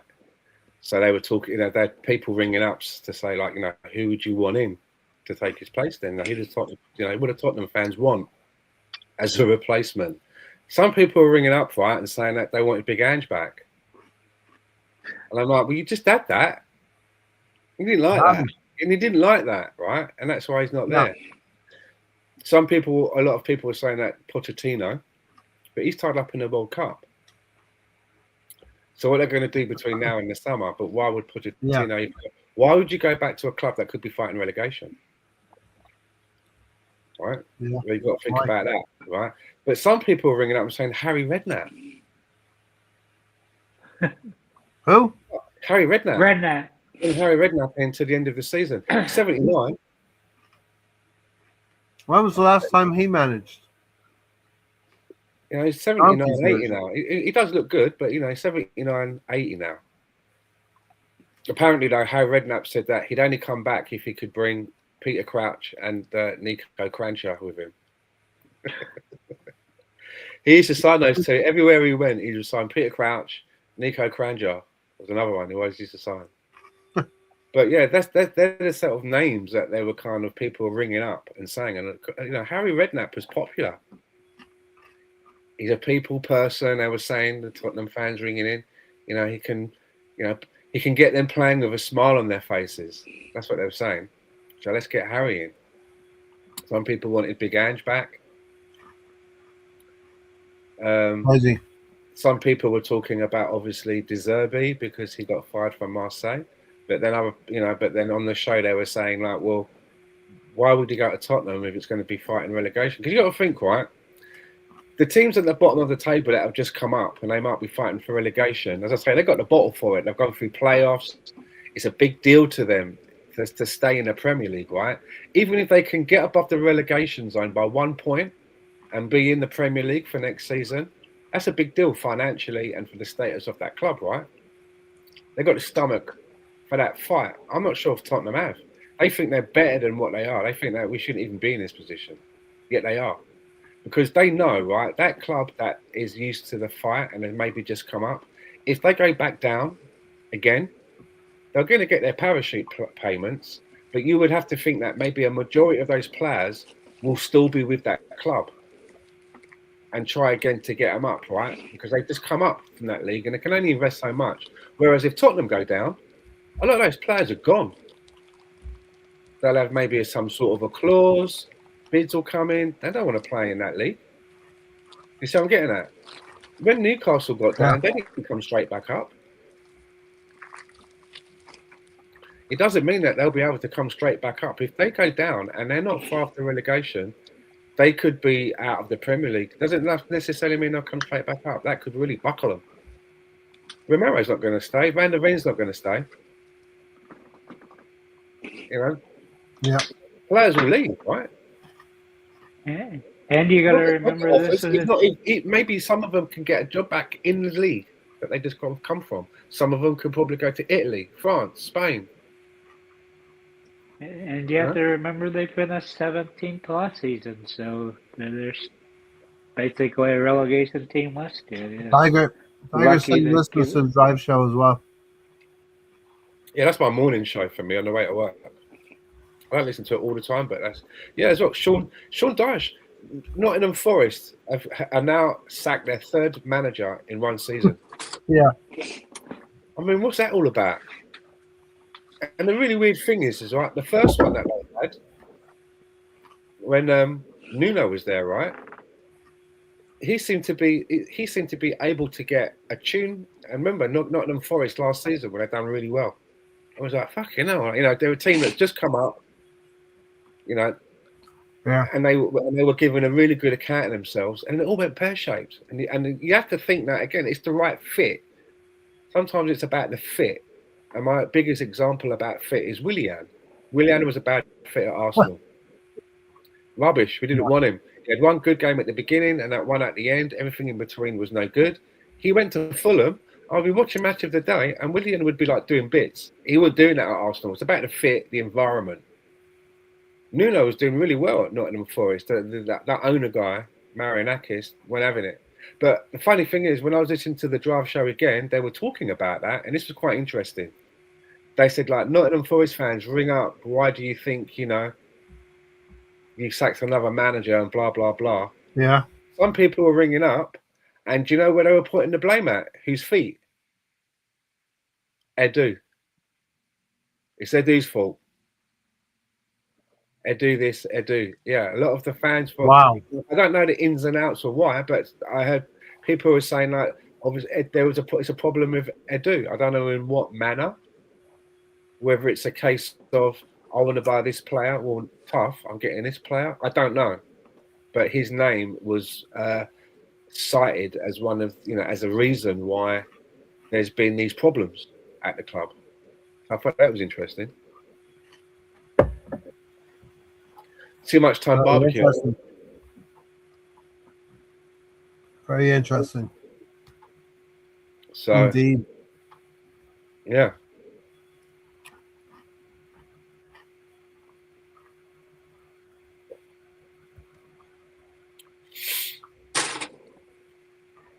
But do we really want to see Tottenham go down? I mean, it'd be a laugh, but then, you know, that's the end of the you know, that particular match, right? That North London derby. You think, that's part of what a season you look forward to. Obviously, you have your rivals that change, right? I mean, there was a period of time where you would consider that Man United was really a rival of Arsenal. Those games, there was a period of time where those games had bigger meaning than Arsenal-Tottenham. But that North London derby, that neighbourly thing, that history, that is part of it. I've been to a North London derby. I've experienced it. It's a good day out. You know, it's good. It's good. But if that goes, you know, if they do get relegated, yeah, you got the bants and you can take the piss. But bigger picture, that's saying that match is gone. Yeah, and it'll be quite historic because, you know, there used to be a time when I used to refer to the Premier League as the Big Four. Now they refer to it as like the Big Six. And I think it's fair to say that Tottenham are considered as being part of that Big Six. And it'd be a big deal if one of those teams get relegated. That'd be a big deal in the history of the Premier League, right? That's not happened before. A team that you consider as part of the Big Six gets relegated. They've never really justified being Newcastle was called. quite a shock, but they weren't a part of the Big Six, were they? Yeah, they've never Yeah. really justified being called that, right? No, And being in the top six. no, But a big it was kind of a shock, but they weren't a given. So it'll be quite surprising if that does happen to Tottenham. And as I say, we are going to laugh and the bounce people. If you live in that area or you work with people that support Tottenham and all that. But there is that bigger picture where the lead up to that fixture, everything that goes with it, they ain't going to be there no more. How do you feel about that? Are you like, yeah, don't care, fuck it, let them get relegated? Or are you like, yeah, it would be a laugh, but I would still like, that fixture, it does, mean something. So what do you reckon? If we could get them relegated, that would be nice. If they would be relegated, but I don't believe they're going to be one of the three worst teams in the Premier League. There's still a lot of London derbies. They've only won 2 games in the last 17. Maybe 18 now, actually. It might be 18 now, but he was 17 a couple of days ago. So, yeah, it'll be 18 now, probably. That's not good. That's not good. You can always find new. That is not good. No. No matter what way you look at it, right? That's very poor. The same as not good is very poor. And again, right, you have to look at them, right? They've had, if you look at the managers that they've had a wide range, right? They've had Conte. Yeah. Mourinho. History of the Tottenham. Do you know what I mean? They've had some good crack at managers. And for whatever reason, I could never understand why they got rid of Mourinho before that. Remember, they got to a cup final.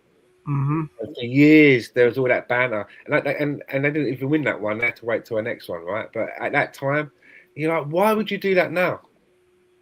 Now, this is the big thing, the big monkey that you want to get off your back. And whether you like this guy or you loathe this guy, for whatever it is, yeah, you got to see this shit through, right? Then after the match, when you've had your cigar and your champagne, and the cameras have all left town, then you can pull him to the side and then give him what for if that's how it's going down. But don't be so arrogant. That's arrogant. It's not like they've got cups falling out of their pockets, right? And the first time they get a sniff of it, they upset the apple cart in such a big way. A manager's integral. Those players that he brought in, players that he was given good chances to. All that changes, right? And now they've got all that uncertainty just before cup final. That, especially with all that pressure, I thought that was really arrogant of whoever made that decision at Tottenham. Shameful. Shameful. It makes you wonder what he was exactly doing and what he was like. There afterwards, there's a bigger picture here. Deal with that shit afterwards. You don't your nose off and play your face. Get rid of him afterwards, but you got to see this shit through. Yeah. You know what I mean? You got to keep up appearances as well. I mean, what message does that send out to anyone, shareholders, fans, players? And that makes We've waited all this time to get on the morning. You know what? We're going to fucking upset the apple cart. Makes no sense. It was on the morning of the cup final as well. And that really makes you wonder what happened, the weeks leading up to that happening for him to shit cat him right before. I mean, what transpires for you to say, oh, you have this manager that's won all these Champions League, won the league, and all of a sudden he's gone one morning. The way it happened, you'd think he was in the Epstein files or something, and he's not. So all of a sudden he's like, nah, see you later. It's like, no matter, you deal with that, but you've got to keep that momentum going. And I just thought that for a team that had that hoodoo over them, that big sticker about not winning a trophy in so long, that was the bigger picture. You've got to put the ego aside from the ownership or whatever and think, he's a fucking prick, that guy, but you know what I mean? We've got to, I'll get my fucking revenge on you next season, don't worry. You can do that if you're a vengeful prick, but at least be clever. At least think, well, this may not be the best time to fucking upset the apple cart. Arrogant. It's so arrogant. This is not a team that's got fucking trophies falling out of their pockets. It's so arrogant. They deserved it De- for that move. They deserved it. definitely If I was a fan, I'd be absolutely frothing at the ownership for doing that. definitely the wrong time to be measuring dicks. Yeah, I mean, exactly. I'd rather have him fucking inside the tent pissing out than outside the tent pissing in. That's got to be where you are when we get to a fucking semi-final and it's on. Deal with it later. But anyway, yeah, it makes no sense what happened Yeah. there. But Forest just bought heavily in January. And listen, this is where Tottenham are. They're fighting against Nottingham Forest or West Ham. St. Tottenham Day could be Tottenham, I think. West Ham will fight their way out of relegation. they're going on a nice little run, aren't they, West Ham? They've started to get themselves together. Points. And Yeah. again, a player that's going through a nice run of consistency is Somerville. Yeah. He's been quite consistent for West Ham, hasn't he? Yeah. Something like 5 in the last 6. Something like that. Yeah. He's picked up the scoring, that's for sure. Okay, so the next few games for Arsenal, right? We got a Wolverhampton Wanderers game next Wednesday. And Man City don't play the next Premier League in the midweek. So there's something going on with them that they're not playing. There's a postponement. I'm not quite sure what it is, but it does give us the opportunity to stretch our lead to 7 points, albeit with a game in hand. And then we get back around to the Northern Derby the following weekend, and they play Newcastle at home. So City's probably one of those weird things where you got the union strikes on the trains or something. You never know why they postponed some of those. It's the weirdest thing. so we have It's kind of like Arsenal. It's like I wanted us to play with Spurs, but instead we have to take 2 games off for the Queen while everybody else took 1 game off. But that's a different story. But so let's play a little bit of a game, okay? We're on 57 points right now, and they're on 53 points right now. Okay. Let's go to the next game that Arsenal is going to play. It's Wolverhampton Wanderers away from home. And so, Tony and Stan, what do you think? Do we get 3 points at Wolverhampton Wanderers? I mean, you'd like to think, why shouldn't we? I mean, they're absolute fucking dog shit this season, right? But this is football. Nothing's a given. But yeah, if you want to play a game on paper and you're going to put money down, if you're betting and you're putting money out of your pocket to make a bet, you'd say that Arsenal are the favourite. Yeah. Which is why we are where we are in the league, and they are where they are. And that's one of those you want to be winning 4-0. That's one you should just blast them out of the waters. Right. And too much of that. It's one of those ones that if you don't get 3 points, there's got to be an inquest. Yeah. Because they're fucking shit. That puts us on 60 points. So we're good. We're gonna have to hit markers in the season. 60 points to 1. We have to hit immediately, and then 70, and then 80. Right. Here's Ray's with his point totals again. All right. The next one. This year. The next one stands. So we all think we're giving Arsenal 3 points for Wolves. The next one is Man City will play at home to Newcastle at the Etihad. I think they'd probably beat Newcastle. It'd be a tough game, but they probably beat Newcastle at the Etihad. It's weird, isn't it, with Newcastle, because again,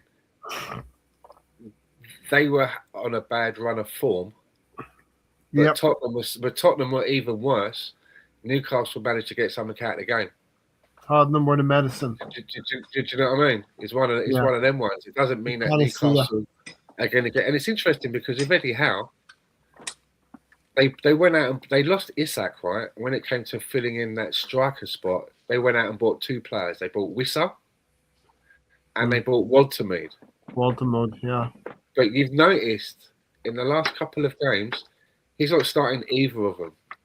He's starting the geezer, your man on the left, to play through the middle there.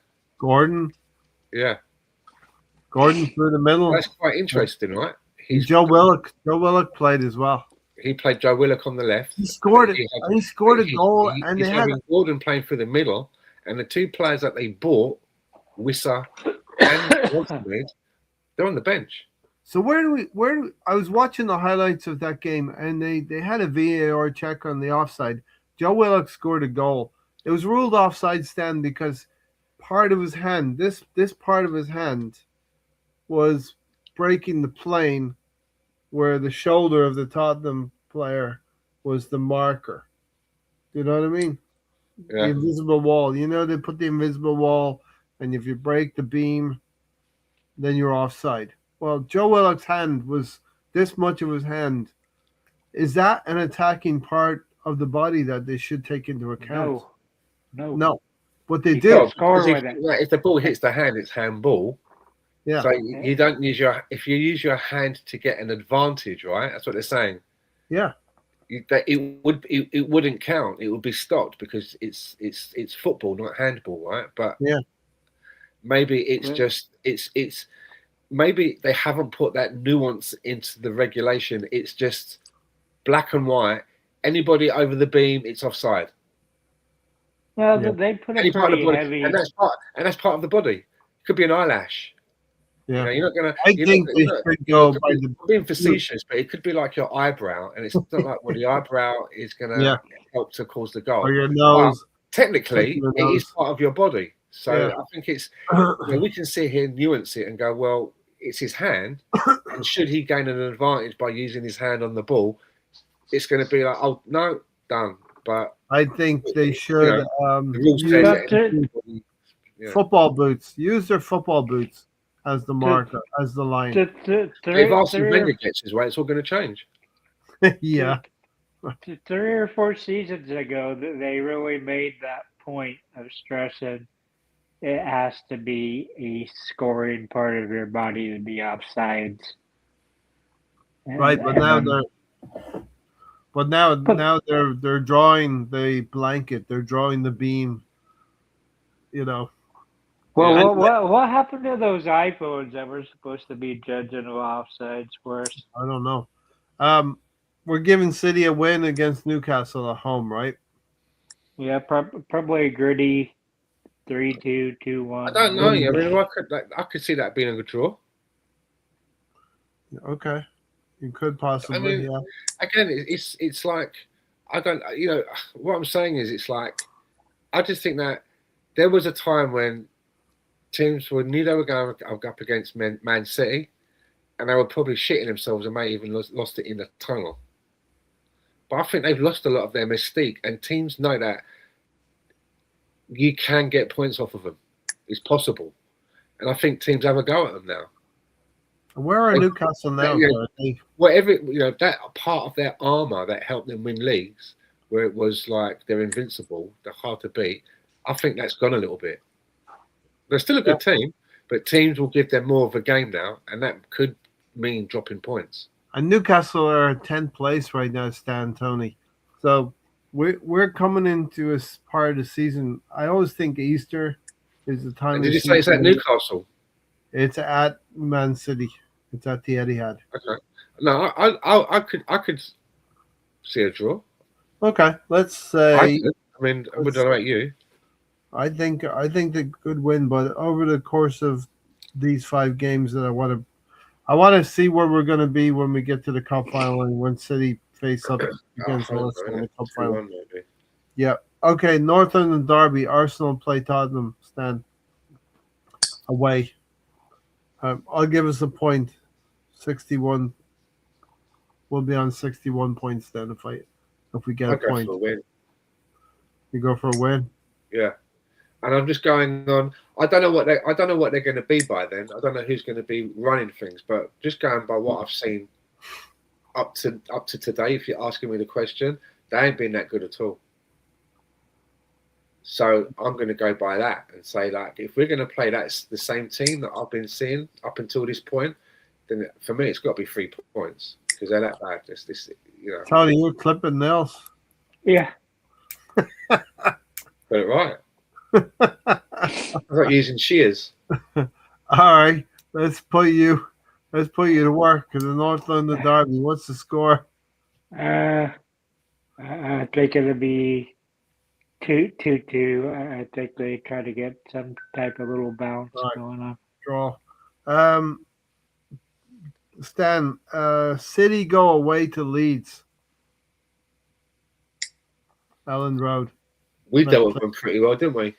Huh? We dealt with them pretty well. Yes. We So- dealt with them pretty well. Yeah. But they're a dangerous. Leeds are a dangerous team. I think Man City could get a result there. Yeah. They have to get a result, so I'll put them down for 3 points there. Arsenal at home to Chelsea. A win. Yeah, it'll not be easy. I think it could be a win or a draw. Right. 6. I'm not I'll sure. put us down for 3 there. Can I do 1.5 points on that one? No. I think Arsenal win. Tony, City at home to Forest. That's going to be a win for City. Should be. Yeah. Right. So right now I have us maintaining the 4-point gap. Stan away to Brighton. Arsenal go away to Brighton. Tricky. Yeah. That's tricky. I think we get a point there. I mean, I'd like to see us get 3 points, but again, I would take a point. I also think City take a going point. west. Yeah. I'm going to Next answer it one. in that way. I would take a point. Okay. Next one is City at home to West Ham. No, away. City away to West Ham. West Ham have been playing well recently. I think I would push for a point there. A draw.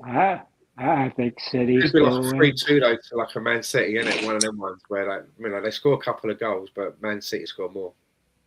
Yep, that's the way I see it. You know All what I mean? right. Arsenal at home to Everton. Next game. Home to Everton. Our new bogey 3 team. points. They kind of are. Right. They kind of. I'll give 3 points as well. And City at home to Crystal Palace. That's say 3 points there for them on that one as well. So I think roughly speaking, we maintain this 4-point gap to the cup final. That's what it's looking like. Okay. You don't love that. Stan, like, what was the point of this process? To kind of see what kind of points would be given out. Both teams will draw twice in the next 5 games. I don't know.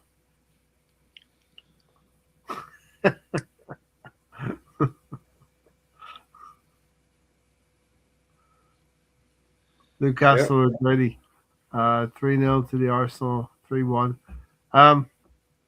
So next game of the weekend is FA Cup. Against?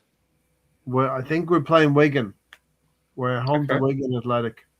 I think they're pretty low down in League One. So not even in the EFL.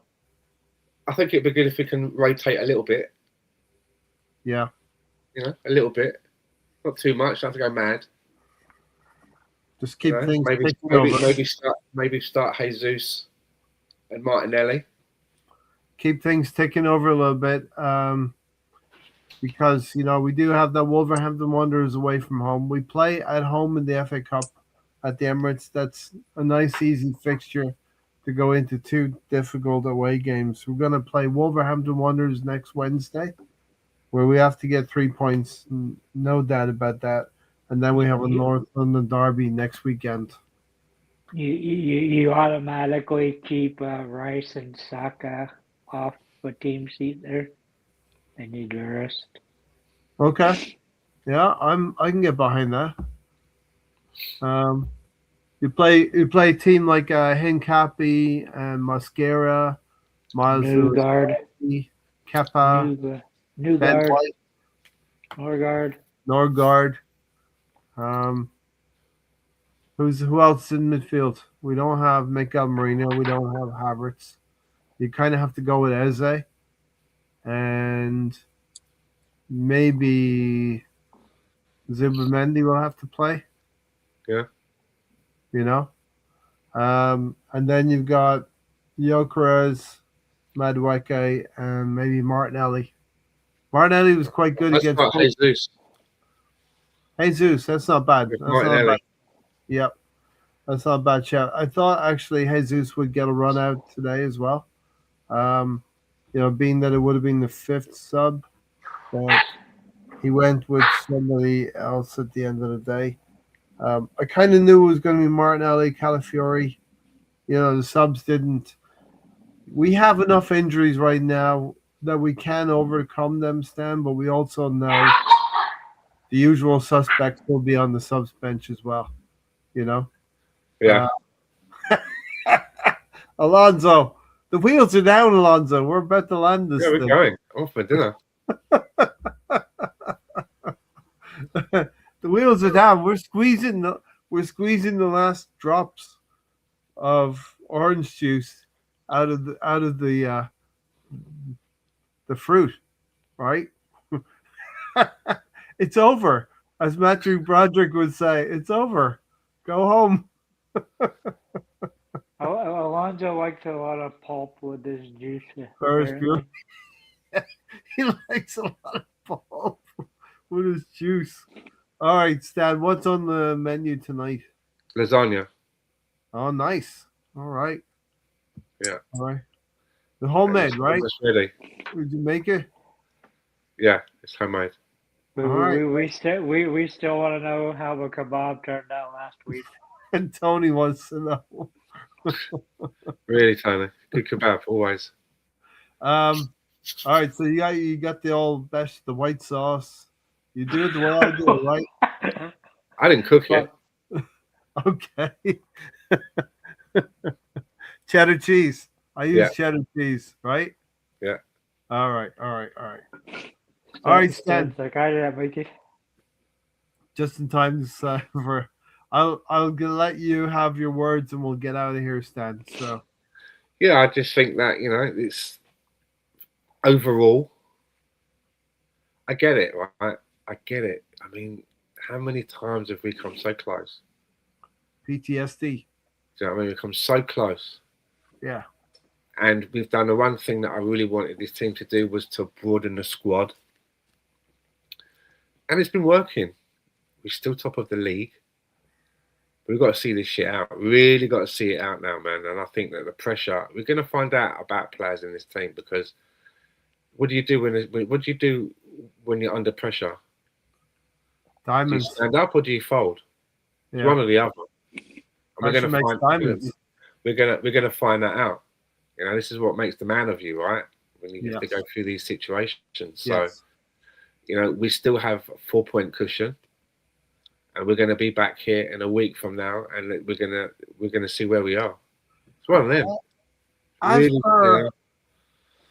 think as per one of the comments then earlier in the podcast, they asked who has the better squad, and okay, they've added Gay and they've added Semenyo, but I think man for man, I think the squads are pretty even, and I think that what do you think? Do you think they've got a little bit more about them? Yeah, I mean, I think they've got players in Cherky and Reinders who are able to come in and out of the team and do stuff, and we don't seem to have that. Eze's not doing anything like that, right? He's not doing anything like Reinders or Cherky, for example. Yeah. Neither is Odegaard. Those little things, right? They've brought in Semenyo, and Semenyo, as we spoke about earlier, right now is their best player. You can't drop Semenyo. Consistent. But I think but they are leaky at the back. And then obviously as well, even though Haaland has been out of form for a bit, you can't discount that. You can't say that he's never coming back and he's not going to contribute. It's Haaland. Yeah. But this is what I Solid. said earlier: is that it's either going to be City's attacking play that's going to win in the league, or it's going to be our defensive stability. One of those things will prove to be the edge, because that's all we have.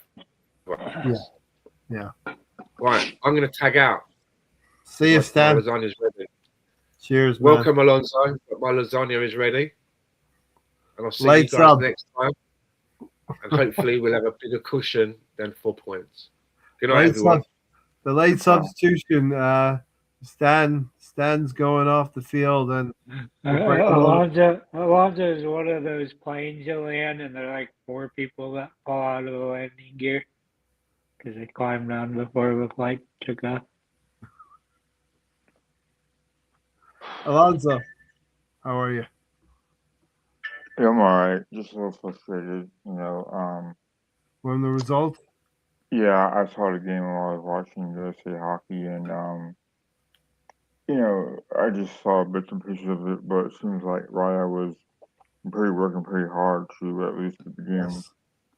wrapped up, Yeah. and then of course, we get a corner scored against us, and at that point, they looked really, seemed like they were really out of sorts, And to me, why do you take off Eze? And Odegaard didn't make much of a difference, at least when I saw the game.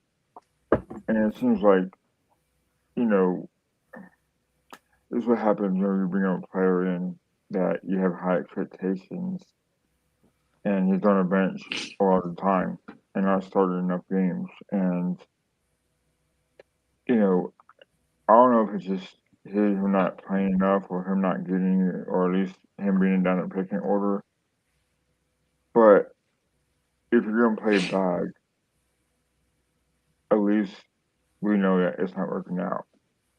However, a guy like Eze, he needs time to work himself into the starting lineup more regularly.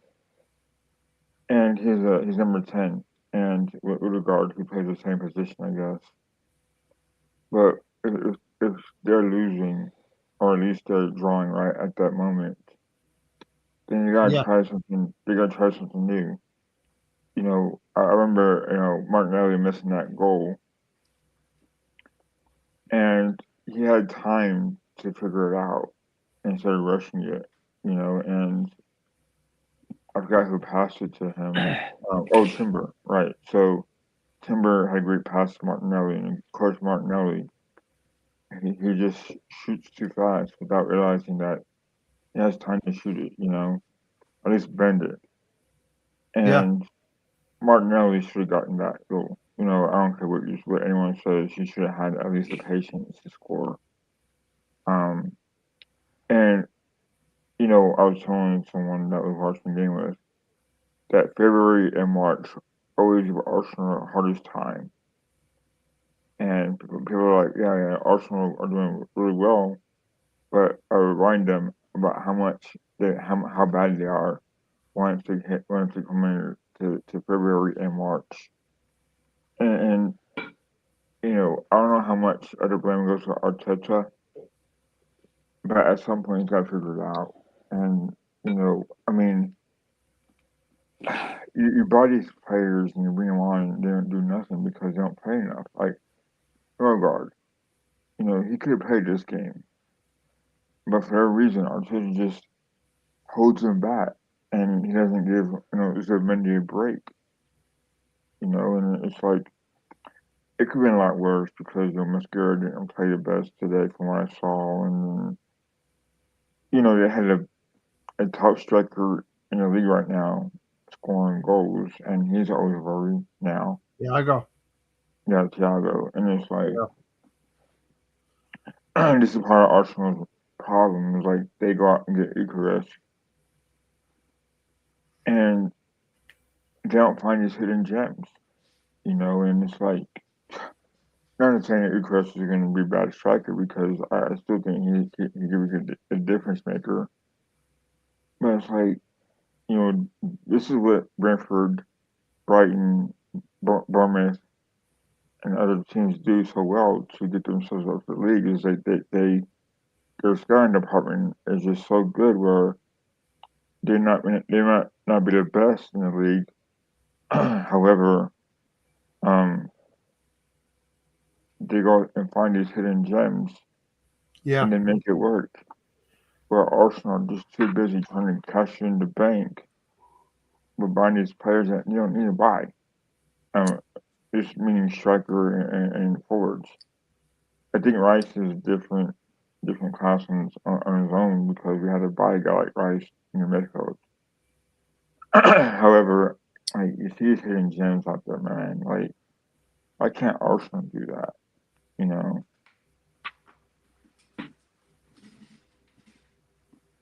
But Yeah. Tony, go. I was just saying, but if you look on paper, the 8 players that we signed, they should be doing better. But I think a lot of it, Arteta isn't putting them in proper positions for whatever reason.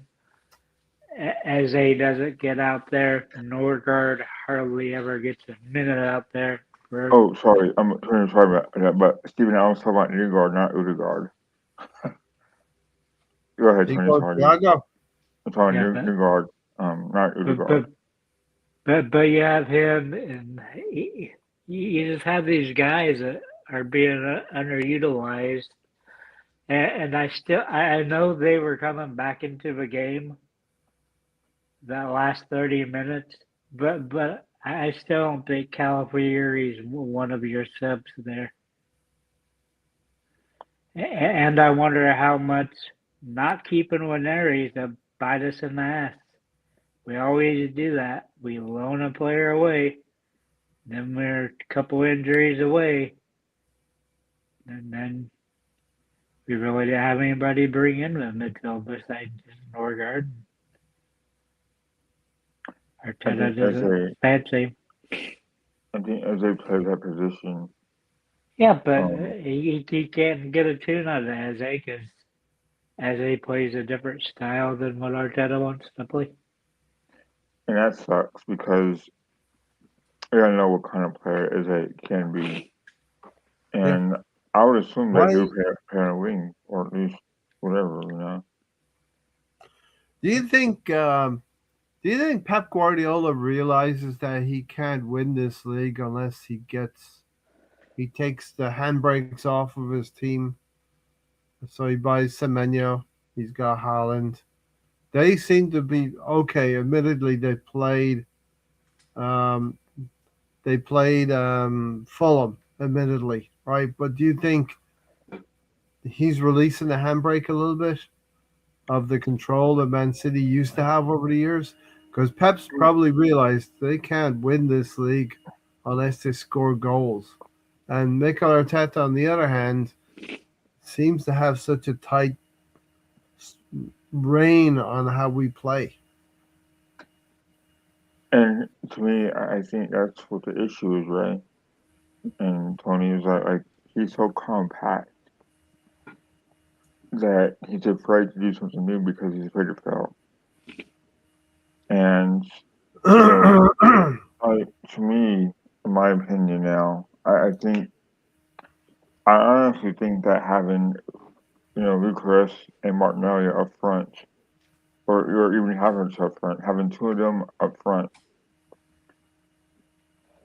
makes more sense to me. I think if you were trying to gamble, you would Yeah. have Bukayo Saka and Martinelli playing on the wings. You didn't have Rice and Zubimendi playing the two midfielders, or at least the way that Wenger used to play. And then you have your fullbacks and your center backs. But you know, Holmesky. you just gotta learn how to adapt. You just gotta learn how to Yeah. switch things up because, of course, against Brentford, they become too predictable, and again, it cost us 2 points.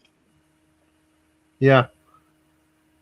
Well, we missing. I think we're missing Kai Havertz a lot. We saw a little flavor of what he can do, Hmm uh, particularly activating Jokeres through the middle.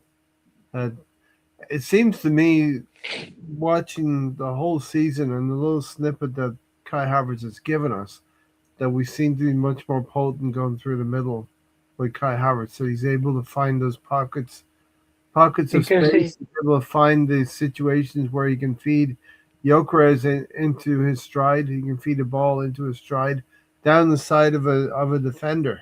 You know, one of it I think right is with a different formation you go to the 4-2-3-1 and you actually have an attacking midfielder. And the rest of it is Kai's built to hold the ball up.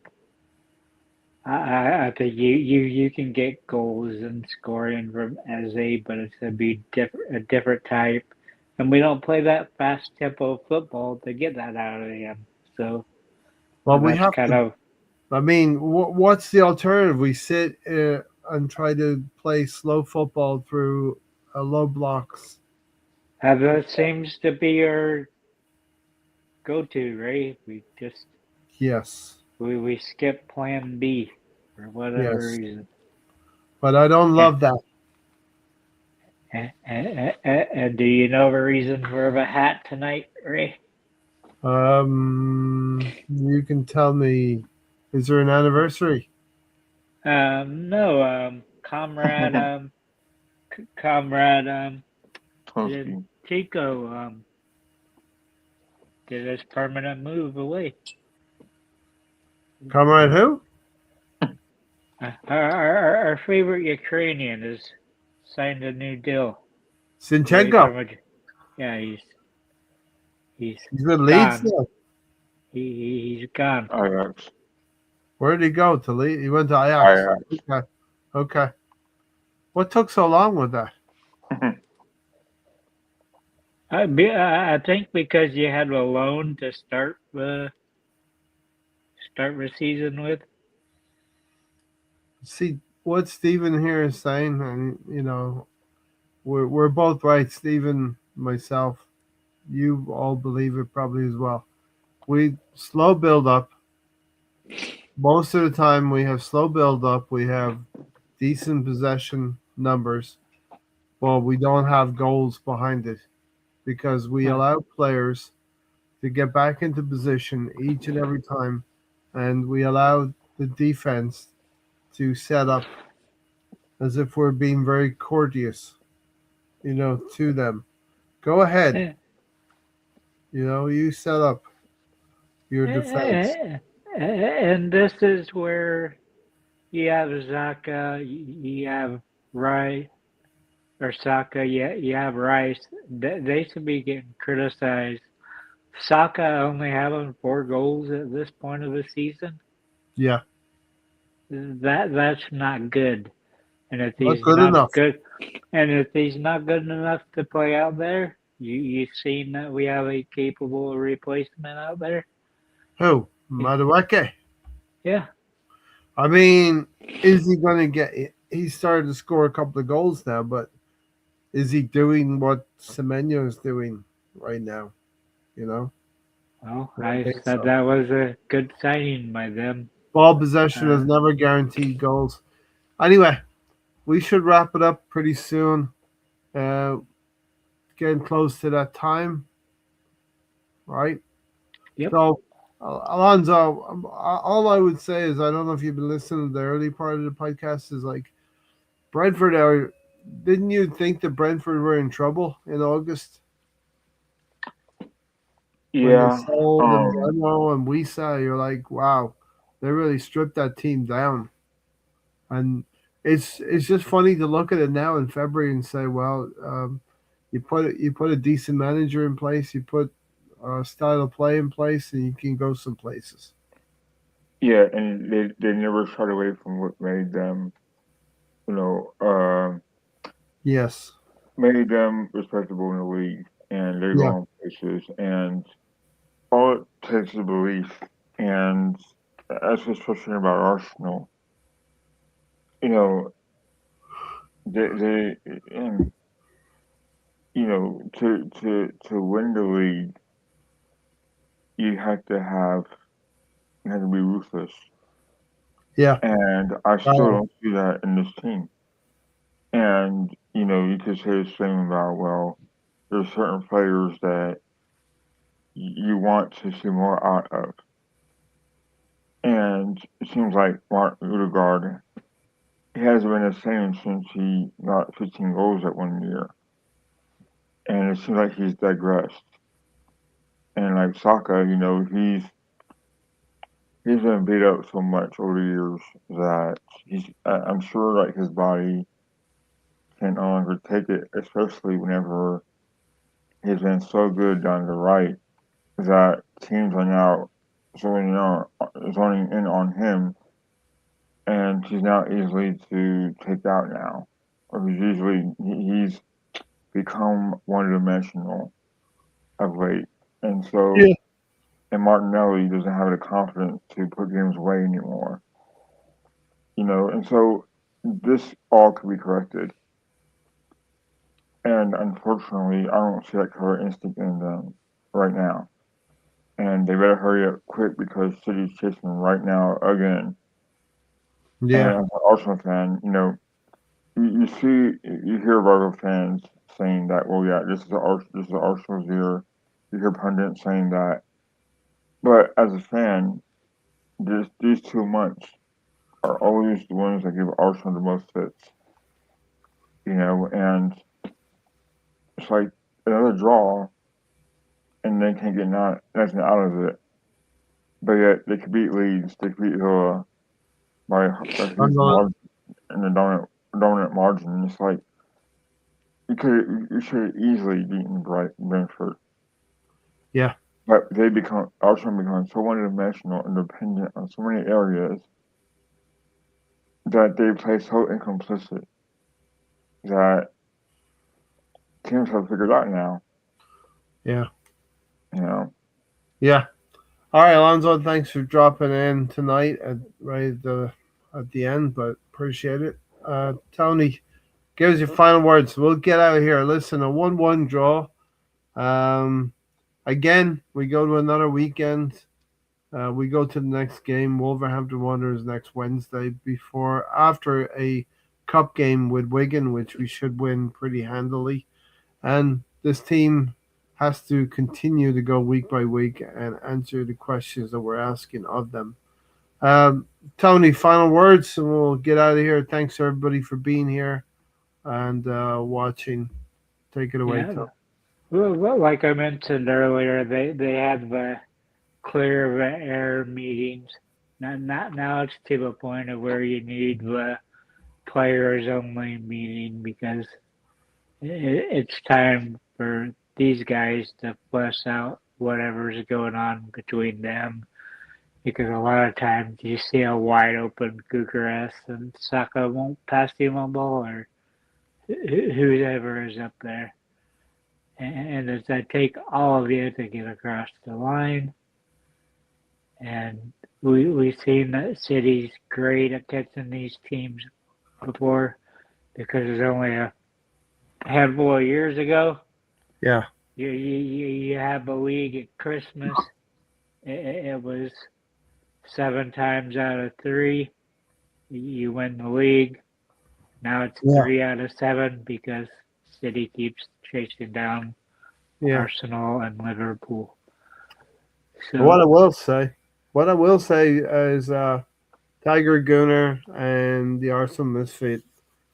Thanks for saying it was a great show tonight. But I will say, keep the faith. There's plenty left in the season. There's 3 months to go, and we're gonna have some great contests moving forward. And you know what? Mikel Arteta has to get players back if they're injured, and he has to figure out a way for them to start playing more cohesive attacking football. Because Tony, we're not going to win anything playing this style consistently. yeah, it's just like everybody's burned out. Odegaard's burned out, and what's bad, like I said, you don't have one area that can come in now. You have to trust on Eze, and Arteta doesn't trust in him, so he's not gonna go out there and help us as much as All right. needed. But you gotta lean on everybody. It's time to correct this thing before it gets out of control like it has the previous 3 Correct. seasons. Two wins from our last 6 games is not good enough to start winning games. It's kind of like you used to watch Looney Tunes, and every once in a while, Bugs Bunny would be flying that plane, and he would hit the air brakes, and you would stop in midair, which doesn't happen. But it's what Arsenal need to do. I like that analogy.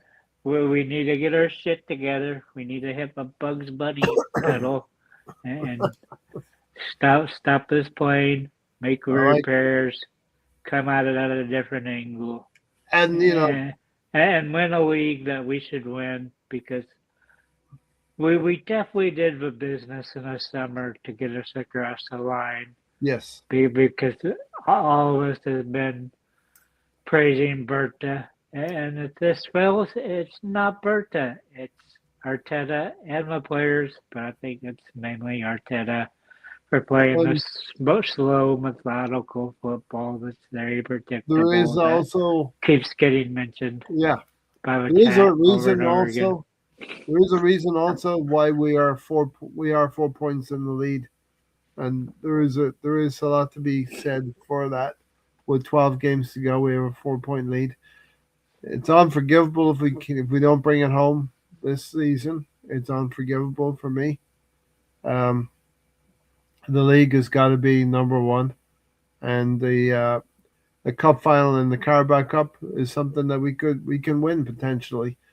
The other thing is we move competitions on this weekend to the FA Cup, and that's probably a good thing for the squad. Tony?